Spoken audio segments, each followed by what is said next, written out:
வேண்டிய கேள்வி, நாங்கள் ஏன் டயபிட்டிஸால பாதிக்கப்படுறோம்? அதாவது நாங்கள் பிளட் பிரஷராலேயோ, டயபிட்டிஸாலேயோ, கொலஸ்ட்ராலாலேயோ நாங்கள் பாதிக்கப்படுறது எங்களோட உடம்புல இருக்கிற பிளட் வெசல்ஸ் என்று சொல்லுவோம். நாங்கள் இங்கிலீஷ்ல நாங்கள் நாடி நாளம் என்று சொல்றது. நாடிதான் ஆர்டரிஸ், அதுதான் ஹார்ட்ல இருந்து ரத்தத்தை உடம்பு முழுவதுக்கும் கொண்டு போகும் ஒரு பைப். அந்த பைப்புல தான் உங்களுக்கு பிரச்சனை வரும். இருந்துட்டு அந்த பைப் பிளாக் ஆகும், இல்லாட்டி இருந்துட்டு பைப் டேமேஜ் ஆகி உடைஞ்சு லீக் ஆகும். அப்ப நாங்க எப்படி அந்த பைப்பை டேமேஜ் ஆகாம பார்த்து கொள்றது என்றுதான் எங்களோட முக்கியமான ஆர்வம், எங்களோட ஊக்கம் இருக்குது. அப்ப அது டயபிட்டிஸால பழுதா போகும், கொலஸ்ட்ராலாலையும் பழுதா போகும், அது பிளட் பிரஷராலையும் பழுதா போகும். அப்ப நாங்கள் என்ன, இப்ப எங்களுக்கு நாங்கள் பேஷண்ட்ஸோட கதை கேட்க நாங்கள் என்ன சொல்ல வாரோம் என்றால், நாங்கள் எப்படி அந்த பைப்பை பிளாக் ஆகாம லீக் ஆகாம பார்த்துக்கொள்ளலாம். அப்ப அது நாங்கள் பார்த்துக்கொள்றதுக்கு நாங்கள் பிளட் ப்ரெஷரை கொஞ்சம் குறைச்சி வச்சுக்கொள்ளணும், நார்மல் லெவலில் வச்சுக்கொள்ளணும், கொலஸ்ட்ராலையும் நார்மல் லெவலில் வச்சுக்கொள்ளணும், பிளட் சுகரையும் நாங்கள் நார்மல் லெவலில் வச்சுக்கொள்ளணும். அப்ப நாங்கள் டயபிட்டிஸை பற்றி கதை கேட்க நாங்கள் பிளட் சுகரை மாத்திரம் பற்றி கதைக்க மாட்டோம். நாங்கள் கதை கேட்க நாங்கள் பிளட் ப்ரெஷரை பற்றியும் கதைப்போம், கொலஸ்ட்ரால் பற்றியும் கதைப்போம், சுகரை பற்றி 3 விஷயங்களை பற்றியும் நாங்கள் கதைப்போம். அப்ப நாங்கள் கேட்க வேண்டிய கேள்வி, எப்படி நாங்கள் இதை செய்து கொள்ளலாம்? அப்ப அந்த பைப்பை பழுதாக்குறதுல முக்கியமான காரணம், கனவே இருக்கிறதுக்கு முக்கியமான காரணம் சிகரெட் குடிக்கிறது. அப்ப சிகரெட் குடிக்கிறதால நல்லா பழுதா போகும். எக்ஸஸ் ஆல்கஹால் எடுத்தாலும் அந்த பைப் பழுதா போகும். பைப்பை எப்படி பழுதாக்கலாம்னு நான் இப்ப 2 முக்கிய காரணம் சொல்லிட்டேன். ஒன்று ஸ்மோக்கிங், ஒன்று ஆல்கஹால், எக்ஸஸ் ஆல்கஹால். 3 விஷயம் சொல்லி போட்டேன்: blood pressure, cholesterol, blood sugar. அதுவும் பைப்பை பழுதாக்கும். அப்ப எப்படி நாங்கள் இந்த பைப்பை பாதுகாக்கலாம் என்றால், பார்க்க போனால் அது ஒழுங்கா நாங்கள் ரெகுலரா எக்ஸசைஸ் செய்தா அந்த பைப்பை நாங்கள் பாதுகாக்கலாம். எங்களோட வெயிட்டை நாங்கள் கூடாம போகாம ஒரு சாதாரண லெவல்ல நாங்கள் எங்களோட பாடியோட வெயிட்டை வச்சு கொண்டிருந்தோம் என்றால் அதுவும் அந்த பைப்பை பார்த்துக்கணும். ஆனா இன்னொரு விஷயம் நாங்கள் யோசிச்சு அறிய பழகணும். எங்களுக்கு ஒரு நாளில் எங்களுக்கு ஒரு ரெஸ்டான டைமும் வேணும். நாங்கள் ரிலாக்ஸ் பண்ணி எங்களோட பிளட் ப்ரெஷரையும் எங்களோட ஹார்ட் ரேட்டையும் கொஞ்சம் குறைச்சி ஒரு நிதானமான நிம்மதியான ஒரு நேரம் எங்களோட 24 மணி நேர வாழ்க்கையில நாங்கள் செய்து கொள்ளணும். டே டைம்ல படுக்கைக்க சரி, அவர்களுக்கு ஒரு 8 மணித்தியாலமோ 8 மணித்தியாலமோ, சில பேருக்கு 6 மணித்தியாலமோ ஒரு ஒழுங்கான ரெஸ்ட் கிடைக்கும். ஆனா மெட்ட நேரத்துல, அப்ப நாங்கள் மெட்ட 24 மணி நேரத்துல 8 hours படுத்தாலும் டே டைம்ல தானும் நாங்கள் ஒரு நேரத்தை நாங்கள் கண்டுபிடிக்கணும். நாங்கள் எப்படி கொஞ்சம் ரெஸ்ட் பண்ணி கொஞ்சம் நிதானமா நிம்மதியா இருந்து கொஞ்சம் ரிலாக்ஸ் பண்ணி எங்களோட ஹார்ட் ரேட்டையும் பிளட் ப்ரெஷரையும் குறைக்கிறதுக்கு அந்த நேரத்துல நாங்கள் அப்படி போய்க்க எங்களுக்கு அது உடம்புக்குள்ள ஒரு ரெஸ்ட் ஒன்று கிடைக்கும். அது எங்களுக்கு நல்லா உதவும். மற்றது நாங்கள் பழகி கொள்ளணும். ஒழுங்கான நேரத்துல சாப்பிட்றதுக்கும் நாங்கள் பழகி கொள்ளணும். அதாவது முழு நாளும் சாப்பிடாம இருந்து இரவுல ஒரு பெரிய சாப்பாடை சாப்பிட்றது உடம்புக்கு சரி வராது. அது அந்த ரொம்ப மழை பெஞ்சு வெள்ளம் வந்த மாதிரி தான் உடம்புக்கு அது அடிக்கும். அதை விட்டு போட்டு நாங்கள் ஒழுங்கான நேரத்துல ஒரு முறையான அமௌண்ட் சாப்பிட்டோம்னா அதுவும் எங்களோட உடம்புக்கு அந்த சுகர் லோட் கொடுப்போம். இப்ப கிளை நேரம் சாப்பிடாம விட்டு போட்டு ஒரே அடிக்க ஒரு பெரிய சாப்பாடு சாப்பிட போனோம்னா அது ஒரு பெரிய பயங்கர ஒரு சுகர் லோடுன்ற அடிவடும் உடம்புக்கு. அது உடம்பு அதை பார்த்துக்கொள்ளணும். அதை பெரிய மழை பெஞ்சு வெள்ளம் வந்த மாதிரி. அதையும் நாங்கள் அறிஞ்சு சரியான நேரத்தை சரியான அமௌண்ட் சாப்பிட்டோம்னா அதுவும் எங்களுக்கு கண்ட்ரோல் பண்றதுக்கு உதவும். மற்றது நாங்கள் யோசிச்சு கொள்ளணும், உப்பு கலக்க போட்டு சாப்பிட்டா அது பிளட் ப்ரெஷரை கூட்டும். அப்ப நாங்கள் உப்பு போடுற சாப்பாடு போடுறது கொஞ்சம் குறைக்க பழகணும். மற்றது இந்த பொரிச்ச சாப்பாடு, எண்ணெய் இருக்கிற சாப்பாடு சாப்பிட்டா அது கொலஸ்ட்ராலை கூட்டும். அப்ப அதையும் நாங்கள் கவனிச்சு கொள்ளணும். அப்ப நாங்கள் அந்த டயபிட்டிஸ் பற்றி கேட்க நாங்கள் எல்லாருக்கும் சொல்லக்கூடாது சுகர் சுகர் சுகர்ன்னு சொல்லி அது ஒரு சுகர் மருத்தமா மாத்தாம அது ஒரு பைப்பை டேமேஜ் பண்ற ஒரு வருத்தமா நாங்கள் யோசிச்சு அந்த பைப்பை நாங்கள் எப்படி பாதுகாக்கலாம் என்று யோசிச்சு போனா எங்களுக்கு வெற்றி காண முடியும். நாங்கள் வெற்றி காண முடியும் என்று நாங்கள் நம்பிக்கையோடு இப்ப நாங்கள் சொல்றோம். ஏனென்றால் எங்களுக்கு தெரியும் எங்களுடைய சில பேஷண்ட்ஸ் 5 கிலோ 10 கிலோ 15 கிலோ ஒழுங்கா டயட் பண்ணி எக்ஸசைஸ் பண்ணி 5 10 15 கிலோ குறைச்ச பேஷண்ட்ஸ் இருக்கிறாங்க. அந்த பேஷண்ட்ஸ் பார்த்தா அவங்க டயபிட்டிஸை வெட்டி கண்டாங்க. டயபிட்டிஸ் அவங்க ரிவர்ஸ் பண்ணிட்டாங்க, இங்கிலீஷ் சொல்லுவோம். அது திருந்திட்டு அவைகள் அந்த வெயிட்டை வடிவா பார்த்து கொண்டு இருந்துட்டோம்னா அவைகளுக்கு டயபிட்டிஸ் வராது. வெயிட் கொஞ்சம் கூடினா அது திருப்பி வந்துடும். அப்ப அதனாலதான் நாங்கள் இப்ப சொல்றோம், ஆரம்பத்தில இருந்து பிரச்சனை வர முதல் பிரச்சனை உடம்புக்கு பிரச்சனை வரமுகள் டயபிட்டிஸ் தொடங்கின நாள்ல இருந்தே நாங்கள் அதை சீரியஸை அடுத்து எல்லாத்தையும் கண்ட்ரோல் பண்ண வேண்டாம். டயபிட்டிஸ் அந்த பைப்பை பாதிக்காது. டயபிட்டிஸ் அந்த பைப்பை பாதிக்காட்டி எங்களுக்கு பைப் டேமேஜால வர ஸ்ட்ரோக்கோ ஹார்ட் அட்டாக்கோ கிட்னில வர பிரச்சனைகளோ நாங்கள் வர்றதை குறைக்கலாம். வர்றதுனால பின் போடலாம். அதுக்குத்தான் நாங்கள் சீரியஸ் அடுத்து நாங்கள் எங்களால் செய்ய முடிய எல்லாத்தையும் செய்து மருந்துகளையும் எடுத்து, ஆனா மருந்துகளுக்கு முதல் நாங்கள் எங்களோட லைஃப் ஸ்டைலை நீங்க சொல்லுவோம், நாங்கள் வாழ்க்கை முறைகளை நாங்கள் மாற்றி மருந்தையும் எடுத்தோம் என்றால் நாங்கள் வெற்றி காணலாம். அதைத்தான் நாங்கள் யோசிச்சு செய்யணும். அதான் டாக்டர் நிஷாந்தி அந்த முக்கியமான விஷயங்களை, அந்த மருந்து சம்பந்தமான விஷயங்களை, அந்த டயட் சம்பந்தமான விஷயங்களை உங்களுக்கு இப்ப சொல்ல போறேன். ஆமீன். தேங்க்யூ டாக்டர் வாசா. ஒன்று கேள்வியெல்லாம் நான் கேட்கிறேன். இப்ப எனக்குள்ள சரி, அந்த குழாய் நல்ல விளக்கம், அது சுகர் மாத்திரம் இல்லை, கொலஸ்ட்ரால், ப்ரெஷர் எல்லாம் அதை அஃபெக்ட் பண்ணுது. ஆனால் எனக்குள்ள ஒரு ஆள் தனக்குள்ள சுகர் பிரச்சனை இருக்குதா இல்லை ப்ரெஷர் பிரச்சனை இருக்குதா, கொலஸ்ட்ரால் அதே மாதிரி இன்னொரு ஆளுக்குள்ள இருக்குமான்றது எப்படி, அதுக்கு வெள்ளனையே ஏர்லி சைன்ஸ் என்ன? அதான் மிகப்பெரிய பிரச்சனை. ஏனென்றால் அந்த சுகர் ஒரு லெவலுக்கு கூட மட்டும் எங்களுக்கு தெரியாது கூடிக்கொண்டு போகுது. அந்த பிளட் பிரஷர் கொஞ்சம் கூட போக மட்டும் எங்களுக்கு தெரியாதது கூடிக்கொண்டு போகுது. கொலஸ்ட்ராலுக்கும் அதுதான் பிரச்சனை. ஸ்டார்ட்ல ஆரம்பத்துல அது ஒரு காரணத்தையும் ஒரு அறிகுறியும் எங்களுக்கு காட்டாது. அப்ப அதைதான் நாங்கள் சொல்றோம், நாங்கள் 40 வயசுக்கு பிறகு எல்லாரும் அட்லீஸ்ட் ஒருக்காவது தங்களோட வாழ்க்கையில சுகரையும் பிளட் பிரஷரையும் கொலஸ்ட்ராலையும் செக் பண்ணி பார்க்கணும். அப்ப செக் பண்ணி பார்த்தா நாங்கள் ஆரம்பத்துல அந்த அறிகுறி வர முதலே கண்டுபிடிக்கிறதா எங்களோட ஆர்வம். அறிகுறி வந்தா அப்புறம் கண்டுபிடிச்சா அந்த உடம்புல ஒரு சில பேருக்கு 2-3-4 வருஷங்களா அந்த வியாதி வந்துட்டு, அப்ப அந்த பாதிப்பு தொடங்கிட்டு. அப்ப அதை நான் எல்லாருக்கும் சொல்றேன், 40 வயசுக்கு பிறகு ஒருக்காவது இது முன்னே டெஸ்ட் பண்ணணும். அதுக்கு பிறகு எங்களுக்கு தெரியும் இதுக்கு செலவு வரும். ரெண்டுபடியா நாங்கள் அதுக்கு பிறகு சொல்றோம், நாங்கள் அதுக்கு பிறகு 40 வயசு ஆளுக்கு சொல்லுவோம் ஒரு 3 இயர்ஸுக்கு பிறகு செக் பண்ணுங்க. ஆனா 50 வயசு ஆக்களுக்கு சொல்லுவோம் 3 இயர்ஸுக்கு பிறகு செக் பண்ண போனா இருந்துட்டு தங்கிடும். அப்ப நாங்க அவைகளுக்கு இருந்துட்டு 2 இயர்ஸுக்கு பிறகு போக செக் பண்ணணும்னு சொல்லுவோம். ஆனா நாங்கள் எவ்ரி இயர் செக் பண்றதுன்னு நாங்கள் எல்லாருக்கும் சொல்றது இல்லை. ஏன்னா அது காசு போறபடியா இருக்கு. ஆனா 7 மண்டா எவ்ரி இயர் செக் பண்ணி பார்க்கலாம் உங்களுக்கு வசதி இருந்தா. இல்லாட்டி அட்லீஸ்ட் எவ்ரி 2-3 இயர்ஸ் ஆவது ஒரு சுகரையும் ஒரு பிளட் பிரஷரையும் கொலஸ்ட்ராலையும் செக் பண்ணீங்களா அது உங்களுக்கு அறிகுறி வர முதல் கண்டுபிடிக்க முடியுமா இருக்கும்.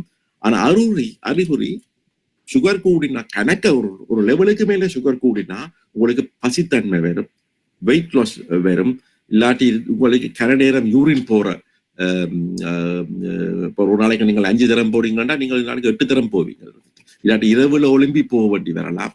இல்லாட்டி கணக்க தாகம் வரலாம். ஆனா தாகமும் கணக்க யூரின் போறதும் வெயிட் லாஸ் போறதும் கணக்க பசி வாரதும் அது அந்த அறிகுறிகள் வென்றால் உங்களோட சுகர் ஒரு லெவலுக்கு மேல கூட போட்டு அந்த லெவல் மட்டும் வேற பார்த்து கொண்டு இருக்க வேணாம்.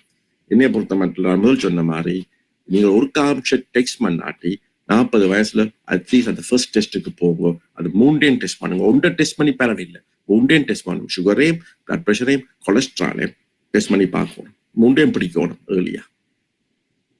ஆல்ரைட். இப்போ ஒரு ஃபாலோ அப் குவெஸ்சன், அதுல இந்த 3லேயும் சுகர், பிளட் பிரஷர், கொலஸ்ட்ரால் எது கூட தாக்கத்தை அந்த பைப்பில் உருவாக்குதுன்றா கான்செப்ட் இருக்கா? டிஃபரெண்ட் வெவ்வேறையா செய்து கொள்ளும். பிளட் பிரஷர் பொதுவா பிளாக்களை உண்டாக்கும். ஆனா அது பர்ஸ்டிங்கே உண்டாக்கும், லீக்கிங்கே உண்டாக்கும். கொலஸ்ட்ரால் கூட பிளாக்க உண்டாக்கும். சுகர் அது அந்த பிளாக்க கூட உண்டாக்கும். ஸோ நான் 3லேயும் 1 செலக்ட் பண்ண மாட்டேன். ஏன்னா 3 எனக்கு எதிரிகள். நான் 3 கண்ட்ரோல் பண்ணணும். நான் இந்த பேஷண்ட்ஸுக்கு விளங்கப்பாடுக்கே சொல்றேன், இப்ப வீட்டுக்குள்ள ஒரு பேர்லர் கள்ளன் வர்றதை நிப்பாட்டுறோம்டா நாங்கள் கதவையும் பூட்டி ஜன்னலையும் பூட்டுவோம். நாங்கள் கதவை மாத்திரம் போட்டு ஜன்னலை விட முடியாது. அது மாதிரித்தான் இந்த 3 எதிரிகளையும் நாங்கள் வெற்றி காணுவோம். அப்ப அதே மாதிரி exercise, medication, food right? Exercise செய்யணும், வெயிட்டை கண்ட்ரோல் பண்ணணும், மருந்து எடுக்கணும், சாப்பாட்டையும் பார்த்துக்கொள்ளணும். ஆனா ரெஸ்டையும் நாங்கள் மறக்கக்கூடாது. ஏன்னா எங்களோட வாழ்க்கை பிஸியான வாழ்க்கை. நாங்கள் கஷ்டமான நிலையில வேலை செய்யற இடங்கள்ல வேலை செய்யறோம். நீங்கள் வேலை செய்றீர்கள், நான் இல்லை, நீங்கள் வேலை செய்றீங்க கஷ்டமான இடங்கள்ல. அப்ப உங்களுக்கு அந்த ஸ்ட்ரெஸ் லெவல் கூடுறதுக்கு நல்ல சான்ஸ் இருக்குது. அண்டபடியாத்தான் நீங்கள் ஒரு பிரேக் டைம் எடுக்கணும், ஒரு நிதானம் நிம்மதி ஆன டைம் எடுத்து அந்த டைம்ல உங்களோட உடம்புக்கு ஒரு ரெஸ்ட். அந்த காரை நீங்கள் ஒரு நாளைக்கு 12 மணித்தியால நான் ஸ்டாப்பா காரை ஓட்ட மாட்டீங்க, மோட்டர் சைக்கிள் ஓட்ட மாட்டீங்க. அது மோட்டர் சைக்கிள் ஹீட் ஆயிடும். அது மாதிரி தான் உங்கள் உடம்பையும் நீங்கள் மதிச்சு அதையும் நீங்கள் கவனிக்க பழகினால் அதுவும் உங்களுக்கு கட்டாயம் உலகம். ஏன்னா அந்த டைம்ல நீங்கள் ரெகுலரா சாப்பிடவும் பழவீங்க. இல்லாட்டி நீங்கள் அந்த ரெகுலரா சாப்பிடுற வழக்கம் வெரி இம்பார்ட்டன்ட். நான் அந்த வெள்ளம் ஒவ்வொரு சொன்னேன், அதை மறக்க கூடாது. ஏன்னா உங்களோட உடம்புக்கு நாங்கள் கன வேலை கொடுக்குறோம்.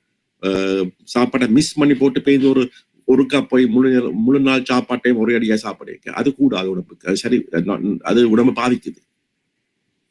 All right, thank you, Dr. Vasa. We appreciate நீங்கள் in your busy schedule, and so we will play this video. Ranji, do you have any questions for Dr. Vasa? All right, praise the Lord. Now we'll go to Dr. Nishanti, our diabetic specialist. எங்களோட சிரிக்யூஸில் அப்ஸ்டேட் ஹாஸ்பிட்டலில் அவனோட residency செய்கிறா. எங்களோட கொஞ்ச நாள் இருந்தவ. So அவ யாழ்ப்பாண மெடிக்கல் யூனிவர்சிட்டியில் படித்து இலங்கையில் ப்ராக்டிஸ் பண்ணி இப்போ இங்கே வந்து ரெசிடென்சி செய்கிறா. ராராவை வேலை செய்து போட்டு வாரா உங்களுக்கு இதுகளை சொல்லித்தரதுக்கு. So thank you doctor Nishanthi, over to you. Thank you, Uncle. Hi, everybody. Uncle சொன்ன மாதிரி நான் நிஷாந்தி. ஸ்ரீலங்காவில் வந்து எண்டோக்ரைன் ட்ரைனிங்கில் இருந்துட்டு அப்புறம் யூஎஸ்க்கு மூவ் பண்ணினேன். இன்றைக்கு நாங்கள் டயபெட்டிக்கை பற்றி கதைக்க போகிறோம். இப்போ எல்லாருக்கும் ஒரு கொஷின் இருக்கும், நிறைய வருத்தங்கள் இருக்குது, அதில் ஏன் நாங்கள் டயபெட்டிக்கை பற்றி கதைக்கிறோம்ண்டு. மெயினாக வந்து முதல் வீடியோவில் சொன்ன மாதிரி டயபெட்டிக் வந்து உங்களுக்கு ஏதாவது ஒரு காம்ப்ளிகேஷன்ஸ் வர்ற வரைக்கும், அதாவது உங்களுக்கு ஒரு ஹார்ட் அட்டாக்கோ அல்லது டயபெட்டிக்கால கிட்னி பழுதாகியோ ஏதாவது ஒரு காம்ப்ளிகேஷன் வர்ற வரைக்கும் உங்களுக்கு உடம்பில் வந்து ஒரு சிம்டம்ஸுமே தெரியாது. அதனால தான் நாங்கள் டயபெட்டிக்கை பற்றி ரீஇன்ஃபோர்ஸ் பண்ணுறது என்னென்னா, நீங்கள் ஸ்க்ரீனிங் மூலமாக தான் அதை ஏர்லியாகவே கண்டுபிடிக்கலாம். முதல் வீடியோவில் ஆல்ரெடி கதைச்ச மாதிரி I want to reinforce that இப்போ ஸ்க்ரீனிங் அண்டு சொல்லிக்கல வந்து உங்களுக்கு 2 விதமான டயபெட்டிக் இருக்குது. டைப் 1 அண்டு சொல்கிறது உண்டு, டைப் 2 அண்டு சொல்கிறது. டைப் 1 டயபெட்டிக்ன்றது வந்து கேள்விப்பட்டிருப்பீங்க, இப்போ சின்ன பிள்ளைகளில் வாரது, யூஸ்வலி 30 இயர்ஸுக்குள்ளே வார டயபெட்டிக். இது வந்து தொடங்கக்குள்ளேயே இன்சுலின் தான் கொடுக்கணும். என்னென்னா உடம்பில் இன்சுலின் காணாமல் இருக்கிறதால வாரது தான் டைப் 1 டயபெட்டிக். டைப் 2 அண்டு பார்க்குறது வந்து உங்களுக்கு உடம்பில் இன்சுலின் இருக்கும், ஆனால் அந்த இன்சுலின் வந்து மெட்ட செல்ஸில் போய் வேலை செய்ய முடியாமல் இருக்கும், அதால் வாரது. அப்போ இது வந்து கூடுதலாக இப்போ ஒபீஸ், அதாவது வெயிட் கூடினாக்கள்ல அல்லது வேலை செய்யாமல் சும்மா செடென்டரி லைஃப் ஸ்டைலில் இருக்கிறாக்கள், அப்படியான ஆக்களுக்கு தான் டைப் 2 டயபெட்டிஸ் வர சான்ஸ் வந்து கூட. அப்போ டைப் 2 டயபெட்டிஸ் தான் உங்களுக்கு எந்த ஒரு சிம்டம்ஸுமே இல்லாமல் உங்களுக்கு ஒரு கிட்னி பிரச்சனை வந்து ஹாஸ்பிட்டலுக்கு போய்க்குள்ள அல்லது ஒரு ஹார்ட் அட்டாக்கோட ஹாஸ்பிட்டலுக்கு போய்க்குள்ள ஏதாவது ஒரு டெஸ்ட் செய்து பார்க்கக்குள்ள தான் உங்களுக்கு டைப் 2 டயபெட்டிக்னா முதலாவது அறிகுறியாக இருக்கலாம் சிலவில். அப்போ அப்படி வர்றதை ப்ரிவென்ட் பண்ணுறதுக்காகத்தான் கொமனாக நாங்கள் வந்து இப்போ 30 வயசுக்கு மேலே உள்ள எல்லாருக்குமே நீங்கள் வந்து ஒரு ஃபர்ஸ்ட் டைம் பிளட் சுகர் பார்க்கணும். பிளட் சுகர் என்ன முறையில் பார்க்கலாம்னு சொன்னால், ஒன்று நீங்கள் A1C என்று சொல்லி செய்யலாம், அப்படி இல்லையென்று சொன்னால் ஃபாஸ்டிங் பிளட் சுகர் என்று செய்கிறது. இப்போ ஃபாஸ்டிங் பிளட் சுகர்ன்றது வந்து 8 hours ஃபாஸ்டிங்கோட செய்கிறது. ஆனால் நீங்கள் முதல் நாள் நல்ல வடிவாக சீனி போட்டு நல்ல டீ குடிச்சிட்டு சீனி போட்டு என்ன பாவிச்சாலும் உங்களுக்கு அந்த பிளட் டெஸ்ட்டில் வந்து பிளட் சுகரை காட்டாது. ஃபாஸ்டிங் பிளட் சுகர் பார்க்கல நீங்கள் 8 hour ஃபாஸ்டிங்கில் இருந்தீங்கன்னு சொன்னால் உங்களோட பாடியில் இன்சுலின் வடிவாக வேலை செய்யுதுன்னு சொன்னால் உங்களுக்கு அந்த ஃபாஸ்டிங் பிளட் சுகர் நார்மலாக இருக்கும். நார்மல்ன்றது வந்து 100க்குள்ளே இருக்கிறது தான் நார்மல். டயபெட்டிக் டயக்னோசிஸ் என்று சொல்றது வந்து 126க்கு மேலே இருக்கைக்குள்ள அது டயக்னோசிஸ். இப்போ 100க்கும் 125க்கும் இடையில இருக்கிற கண்டிஷனை சொல்றது வந்து ப்ரீ டயபெட்டிக் சொல்லி. இதை பற்றி பிரகதைப்போம். ப்ரீ டயபெட்டிக் இது ஒன்று செய்யலாம், ஃபாஸ்டிங் பிளட் சுகர் பார்க்கறது. 2வது செய்யறது வந்து A1C என்று பார்க்கிறது. அது காமனா கேள்விப்பட்டிருப்பீங்க. டயபெட்டிக் உள்ள எல்லாருக்குமே கூடுதலா நாங்கள் செக் பண்ண சொல்ற அட்வைஸ் பண்றது வந்து A1C என்ற டெஸ்ட் தான்.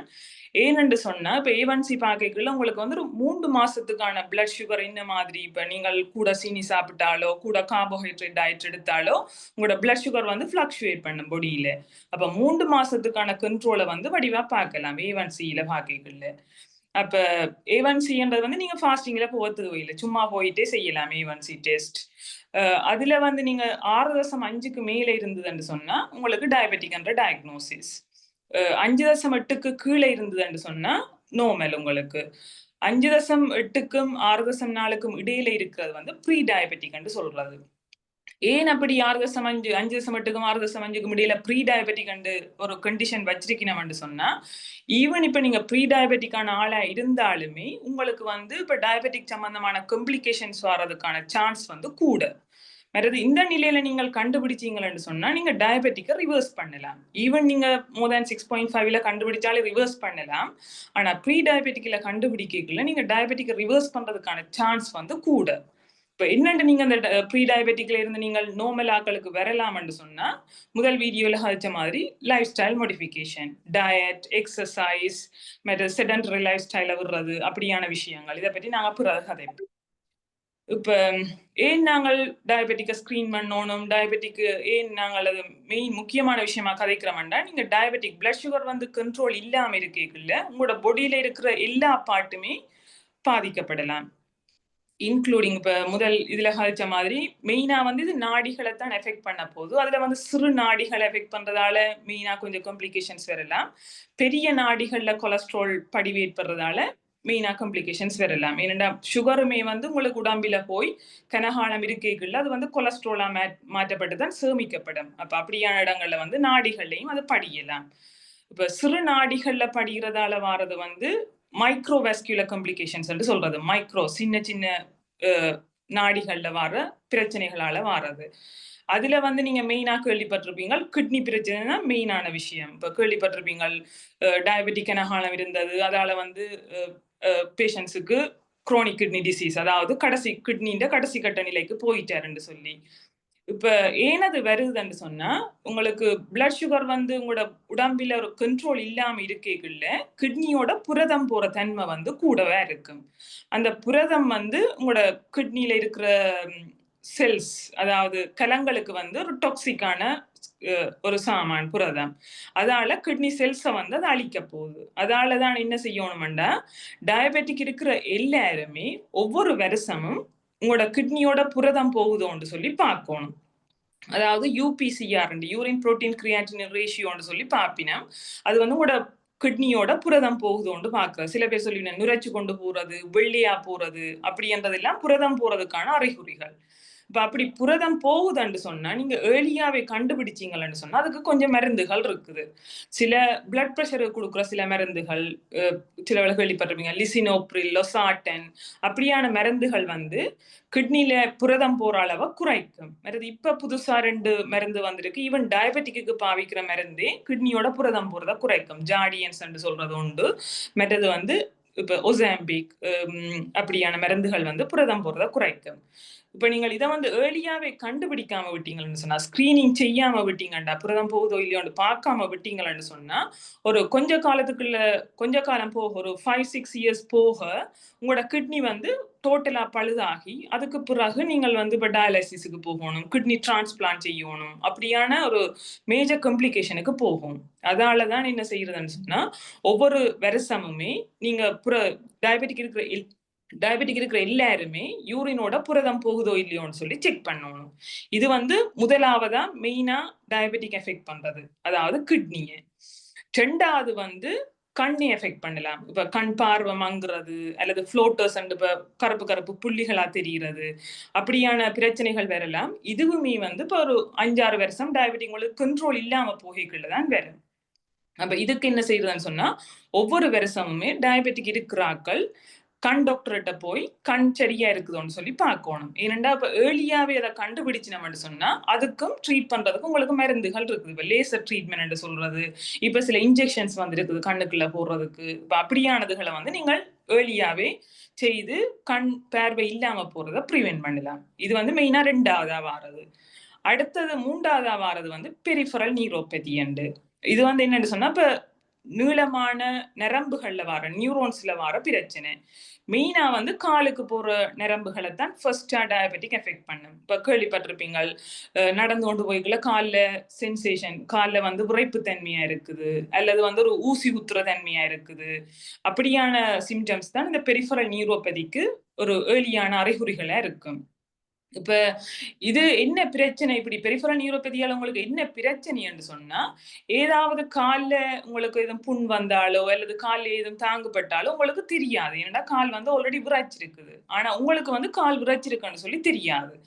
அதாலதான் என்ன சொல்றதுன்னு சொன்னா, டயபெட்டிக் இருக்கிற எல்லாருக்குமே உங்களோட காலை வந்து ஒவ்வொரு நாளும் இரவும் நீங்கள் வந்து வடிவா காலை செக் பண்ணணும். கால்ல ஏதாவது காயங்கள் இருக்குதா, புண் வந்திருக்குதா, மெயினா வந்து அந்த கால் விரல்களுக்கு இடையில பார்க்கணும். ஏன்னா அதுலதான் கிருமி தொற்று வாரதுக்கான சந்தர்ப்பம் வந்து சரியான கூட. மற்றது வந்து கால் நுகங்களை வெட்டிக்குள்ள சரியான கவனமா இருக்கணும், காயம் வராம வெட்டணும்.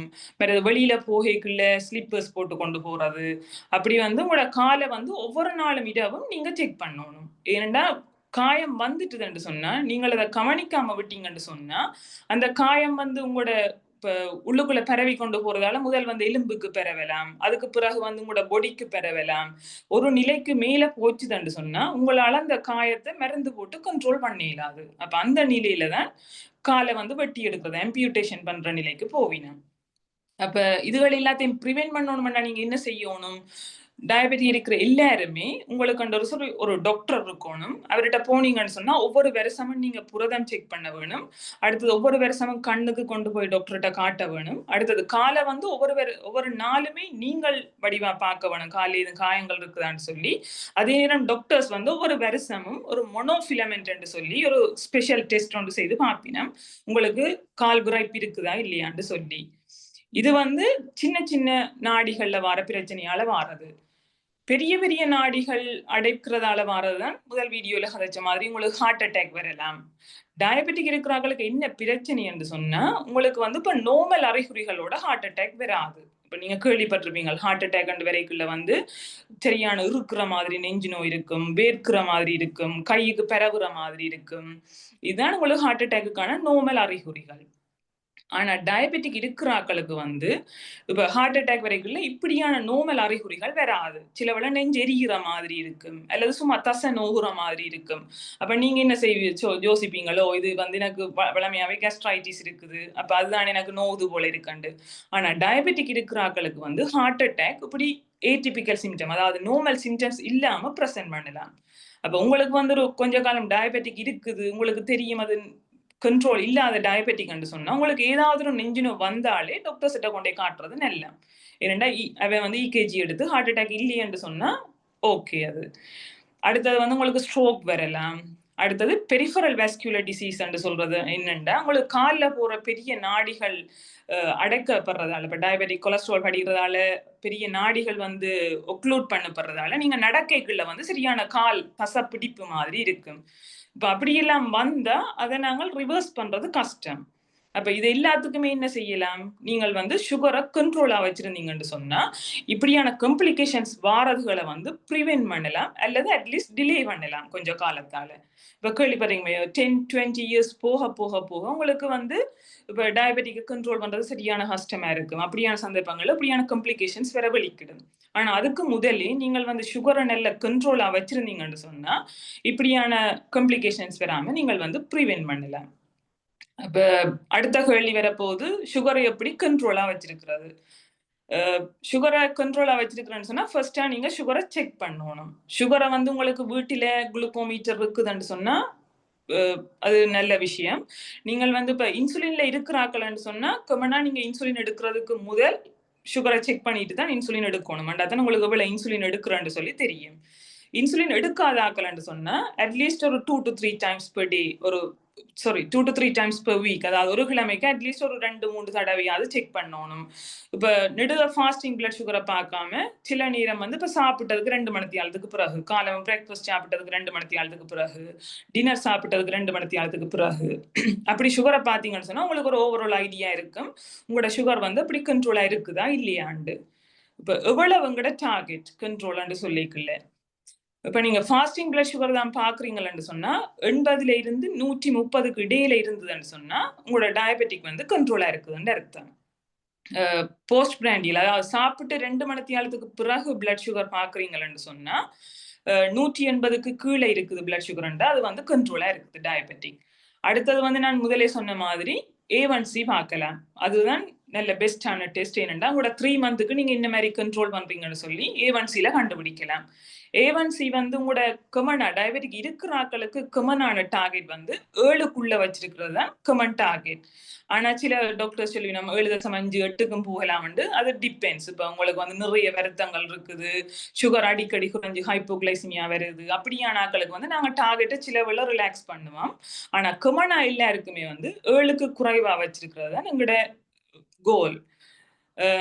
அப்ப இப்படி வச்சிருக்கிறதுன்னு சொன்னா என்ன செய்யலாம்? முதலே கதைச்ச மாதிரி டயட், எக்ஸசைஸ், மெடிகேஷன்ஸ் 3லயும் வந்து நீங்க வடிவா கான்சென்ட்ரேட் பண்ண வேணும். இப்ப டயட் அண்ட் கதைக்கைகள்ல ஸ்ரீலங்காவில் இருக்கிற மெயினான பிரச்சனையே அங்க இருக்கிற டயட் வந்து கமனா கார்போஹைட்ரேட் பேஸ்ட் டயட் தான் நாங்க எடுக்கிறோம். அது வந்து டயபெட்டிக்கு கூடாது. ஏனென்றா நீங்கள் வந்து கார்போஹைட்ரேட் எடுக்கல அது வந்து பிளட் சுகரா தான் உடம்பில மாற்றப்படுது. நாட் ஓன்லி லைக் ஸ்வீட் போட்ட சாப்பாடுகள் இல்லாம கார்போஹைட்ரேட் டயட்டுமே உங்களோட உடம்பில வந்து பிளட் சுகரா தான் மாற்றப்படுது. ஸோ மெயினா வந்து நீங்க கார்போஹைட்ரேட் போர்ஷனை வந்து குறைக்க வேணும். உங்களோட டோட்டல் டயட் போர்ஷனை ஒவ்வொரு நாளும் எடுக்கிற டயட் போர்ஷனையும் ஒரு சின்ன சின்ன அளவில தான் எடுக்க வேணும். நீங்கள் அதுலயும் வந்து கார்போஹைட்ரேட் போர்ஷனை வந்து குறைச்சி தான் எடுக்கணும். கார்போஹைட்ரேட் கதைக்கல ஒன்று கதைக்கிறது வந்து இப்போ கிளைசிமிக் இண்டெக்ஸ் சொல்லி ஒன்று சொல்றது. அது ஏன் முக்கியம் என்று சொன்னா இப்போ கிளைசிமிக் இண்டெக்ஸ் சொன்னா என்னண்டா இப்போ நீங்க ஒரு சாப்பாடு சாப்பிட்டுட்டீங்கன்னு சொன்னா உங்களோட உடம்பில வந்து எவ்வளவு குயிக்கா அது வந்து பிளட் சுகரா விடுவிக்கப்படுது அல்லது மாற்றப்படுதுன்றதுதான் கிளைசிமிக் இண்டெக்ஸ்ன்றது. அப்ப சில சாப்பாடுகள் வந்து கிளைசிமிக் இண்டெக்ஸ் கூடின சாப்பாடுகள். ஃபார் எக்ஸாம்பிள் இப்ப நீங்கள் நார்மலா பாவிக்கிற ஒயிட் ரைஸா இருக்கட்டும், பான் அப்படியானதுகள் எல்லாம் கிளைசிமிக் இண்டெக்ஸ் கூடின டயட்டுகள். ஆனா நீங்க சாப்பிட்ட உடனுமே அது வந்து உடம்புக்குள்ள சுகரா விடுவிக்கப்படும். அப்ப அந்த நேரத்துல வந்து உங்களோட உடம்பதை கண்ட்ரோல் இன்சுலின் அவ்வளவுக்கு செக்ரீட் பண்ணிடாது. அப்ப பிளட் சுகரை கண்ட்ரோல் பண்றது வந்து கஷ்டமா இருக்கு. அப்ப நீங்க சாப்பாடு கார்போஹைட்ரேட் மீல் எடுக்க போறீங்கன்னு சொன்னா கிளைசிமிக் இண்டெக்ஸ் குறைஞ்ச சாப்பாடுகள் எடுக்கிறது நல்ல. அப்படி அன்றைக்குள்ள வந்து இப்ப பிரவுன் ரைஸ் எடுக்கலாம், குரக்கன் புட்டு எடுக்கலாம். அப்படியானது வந்து கிளைசிமிக் இண்டெக்ஸ் குறைஞ்ச டயட்டுகள். அடுத்தது வந்து புரோட்டீன் போர்ஷன்ஸை கூட எடுக்கிறது. இப்ப உங்களுக்கு பசிக்கும், வேலை செய்யக்குள்ள இப்ப கார்போஹைட்ரேட் இல்லாட்டி உங்களை ஒர்க் பண்ணிடலாம் இருக்கும். அப்ப அதுக்கு என்ன செய்யலாம்? புரோட்டீன் போர்ஷனை வந்து அதுக்குள்ள கூட எடுக்கிறது. புரோட்டீன் போர்ஷன் அண்டைக்குள்ள வந்து இப்ப கடலை, கவுப்பி அப்படியான இதுகள், மற்றது கறியில வந்து ஃபிஷ், மற்றது பருப்பு பாவிக்கிறது, அதுகள் வந்து புரோட்டீன் போர்ஷன் கூடின சாப்பாடுகள். இப்ப அதுகளை வந்து கூட நீங்கள் இன்க்ளூட் பண்ணலாம். ஃபேட் வந்து முதலே சொன்ன மாதிரி தான் அதுவும் உங்களோட உடம்புக்கு கூடாது. அப்ப ஃபேட்டை நீங்க எப்படியோ குறைச்சி தான் எடுக்க வேணும். அந்த ஃபேட்டிலேயும் வந்து பொலி அன்சேச்சுரேட்டட் சொல்லி சொல்றது. அண்டா கூட வந்து உங்களுக்கு இப்ப ஒலிவ் ஆயில், ஃபிஷ் அதுகள் வந்து உடம்புக்கு கொஞ்சம் நல்ல கொலஸ்ட்ரால். அப்ப அப்படியான இப்ப ஃபேட் எடுக்க போறீங்கன்னு சொன்னா, பொரிக்கிறீங்கன்னு சொன்னா ஒலிவ் ஆயில சமைக்கிறீங்கன்னா ஒலிவ் ஆயில பாவிக்கிறது. ஃபிஷ் வந்து நல்ல ஃபேட் அப்படியான போர்ஷன்ஸை வந்து இன்க்ளூட் பண்றது. அப்படியும் இல்லை உங்களுக்கு கூட பசிக்குதுன்னு சொன்னா இப்போ வெஜிடபிள்ஸை நல்லா கூட எடுக்கலாம், அல்லது ஃப்ரூட்ஸ் வந்து பாவிக்கலாம். இப்போ பசிக்கிற நேரம் ஏதாவது ஃப்ரூட்ஸ் எடுக்கிறது. ஃப்ரூட்ஸ்லேயும் வந்து எல்லா ஃப்ரூட்ஸும் டயபெட்டிக்கு நல்ல மண்டி இல்லை. கமனா வந்து நீங்கள் ஆப்பிள் பாவிக்கலாம், கிவி பாவிக்கலாம், அல்லது அவகாடோ, இதுகள் எல்லாம் நல்ல ஃப்ரூட்ஸ் உடம்புக்கு. அப்படி இல்லையென்று சொன்னா இப்ப பெனானான்னு சொன்னா சின்ன பெனானாமே வந்து உங்களுக்கு கார்போஹைட்ரேட் கூடின இதுதான். ஸோ அதுல வந்து சின்ன பெனானா எடுக்கிறது, மேங்கோ, அதுகள் எல்லாம் கார்போஹைட்ரேட் இனிப்பு கூடினதுகள், அதுகள் எல்லாம் குறைச்சு அந்த ஃப்ரூட்ஸ் எல்லாம் கொமனா டயபெட்டிக்கு நாங்கள் சொல்றேன் எடுங்கோன்னு சொல்லி. கிவி, அவகாடோ அதுகள் தான் டயபெட்டிக்கு நல்ல ஃப்ரூட்ஸ்.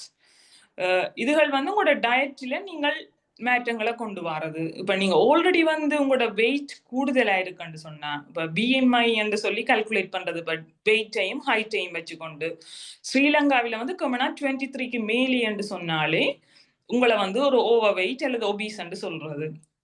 23 and ஓவர் வெயிட் அல்லது 30க்கு மேலேன்னு சொன்னா ஒபீஸ் என்று சொல்றது. அப்ப உங்களோட டயட் அப்படியா இருக்கிற ஆக்கள் வந்து உங்களோட டயட்டையும் கண்ட்ரோல் பண்ணணும், சாரி வெயிட்டை கண்ட்ரோல் பண்ணணும். இப்ப வெயிட்டை நீங்கள் கண்ட்ரோல் பண்றதுக்கு என்ன செய்யலாம்டா, டயட் போர்ஷனை குறைக்கணும். இப்ப நீங்க எவ்வளவு கலோரி எடுக்கிறீங்கன்னு பார்த்து, இப்ப ஒரு நாளைக்கு கிட்டத்தட்ட 2000 கலோரி எடுக்கிறீங்கன்னு சொன்னா 1500 குறைக்கிறது. சின்ன சின்ன மீல்ஸா நீங்க ஃப்ரீக்வெண்டா சாப்பிடலாம். அது வந்து கலோரி வந்து நீங்க எவ்வளவு வெயிட் குறைக்கணும்னு சொன்னா, அட்லீஸ்ட் உங்களோட வெயிட் நீங்க முதல் அளந்திருப்பீங்க ஒரு 75 கிலோன்னு சொன்னா அதிண்ட 6 to 8% வந்து அட்லீஸ்ட் குறைக்கிறேன்னு சொல்லி நீங்க ஃபர்ஸ்டா டார்கெட் பண்ணணும். இது வந்து மெயினா நீங்க டயட்டுக்கு கொடுக்குற என்ன மாதிரி டயட் நீங்க பிளான் பண்ணலாம்ன்றது. அடுத்தது வந்து இப்ப எக்ஸசைஸ் பார்த்தோம்னு சொன்னா, எக்ஸசைஸ் வந்து உங்களுக்கு தெரியும் எல்லாத்துக்குமே எல்லாம் ஹார்ட் அட்டாக்கை ப்ரிவென்ட் பண்ணும், டயபெட்டிக்கை குறைக்கும், பிளட் ப்ரெஷரை குறைக்கும், கொலஸ்ட்ராலை குறைக்கும். ஆனா என்ன விதமான எக்ஸசைஸ் செய்யணும்னு சொன்னா, இப்ப மொடரேட் ரெசிஸ்டன்ட், இப்ப ஃபாஸ்ட் வாக்கிங், இப்ப வேர்க்கிற மாதிரி நடக்கணும். ஸ்லோ உங்களுக்கு அப்படி நடக்க முடியாதுன்னு சொன்னா இட்ஸ் ஓகே, இப்ப ஸ்லோவா நீங்க நடக்கிறதும் ஓகே. ஆனா ஏழுமான ஆட்கள் வந்து ஃபாஸ்ட் வாக்கிங் அல்லது ஜாகிங் அப்படியான எக்ஸசைஸ்கள் தான் கூடன எல்லாம். இது வந்து நீங்க எப்படி செய்யணும்னு சொன்னா, ஒரு நாளைக்கு வந்து அட்லீஸ்ட் 30 to 40 மினிட்ஸ் 30 to 40 நிமிஷம் செய்யணும். ஒரு கிழமைக்கு அட்லீஸ்ட் 5 தொடக்கம் 7 நாள், 5 நாள், அட்லீஸ்ட் 5 நாள்னு சொன்னா 5 நாள் என்றாலும் நீங்க எக்ஸசைஸ் செய்ய வேணும். இப்ப உங்களுக்கு நீங்க ஃபர்ஸ்டா இப்பதான் எக்ஸசைஸ் செய்ய தொடங்குறீங்கன்னு சொன்னா, அப்ப எடுத்த உடனேயுமே 30 மினிட்ஸ் ஓடுறதோ நடக்கிறதோ கஷ்டமா இருக்கும் உங்களுக்கு. அப்ப ஸ்லோவா ஸ்டார்ட் பண்ணலாம். இன்றைக்கு நான் 5 நிமிஷம் ஓட போறேன், நாளையில இருந்து 10 நிமிஷம், அப்படி கொஞ்சம் கொஞ்சமா ஸ்லோவா கூட்டி கொண்டு போய் உங்களோட டார்கெட் எப்படி இருக்கணும்னு சொன்னா, ஒரு நாளைக்கு அட்லீஸ்ட் 30 நிமிஷமாவது நான் நடப்பேன்னு சொல்லி, அது வந்து நீங்க கன்சிஸ்டண்டா ஒவ்வொரு நாளுமே நீங்க செய்து கொண்டு வந்தீங்கன்னு சொன்னா, அதுவும் உங்களோட டயபெட்டிக்கை வந்து சுகரை குறைக்கிறதுக்கு உதவி செய்யும், ஹார்ட் அட்டாக்கை ப்ரிவென்ட் பண்ணும், வெயிட் ரிடக்ஷனுக்கு உதவி செய்யும். அப்படி எக்ஸசைஸ்ல எல்லா பெனிஃபிட்ஸுமே இருக்குது. இப்ப நீங்க இது ரெண்டுமே கட்டாயம் எல்லாருமே செய்ய வேணும். இது ரெண்டும் செய்யாம நான் மருந்து எடுக்கிறேன் தானே டயபெட்டிக்க நான் மேனேஜ் பண்ணலாம்னு சொன்னா அது பிள்ளை. நீங்க லைஃப் ஸ்டைல் கட்டாயம் செய்ய வேணும். அதோட அடிஷனலா தான் மருந்துகளை வந்து பிரிஸ்கிரைப் பண்றது. மருந்துகள் என்று சொல்லிக்கல நீங்க நிறைய மருந்துகள் கேள்விப்பட்டிருப்பீங்க. கமனா எல்லா டயபெட்டிக் ஆக்களுக்குமே கமனா ஸ்ரீலங்காவில கொடுக்கறது வந்து மெட்ஃபோமின்.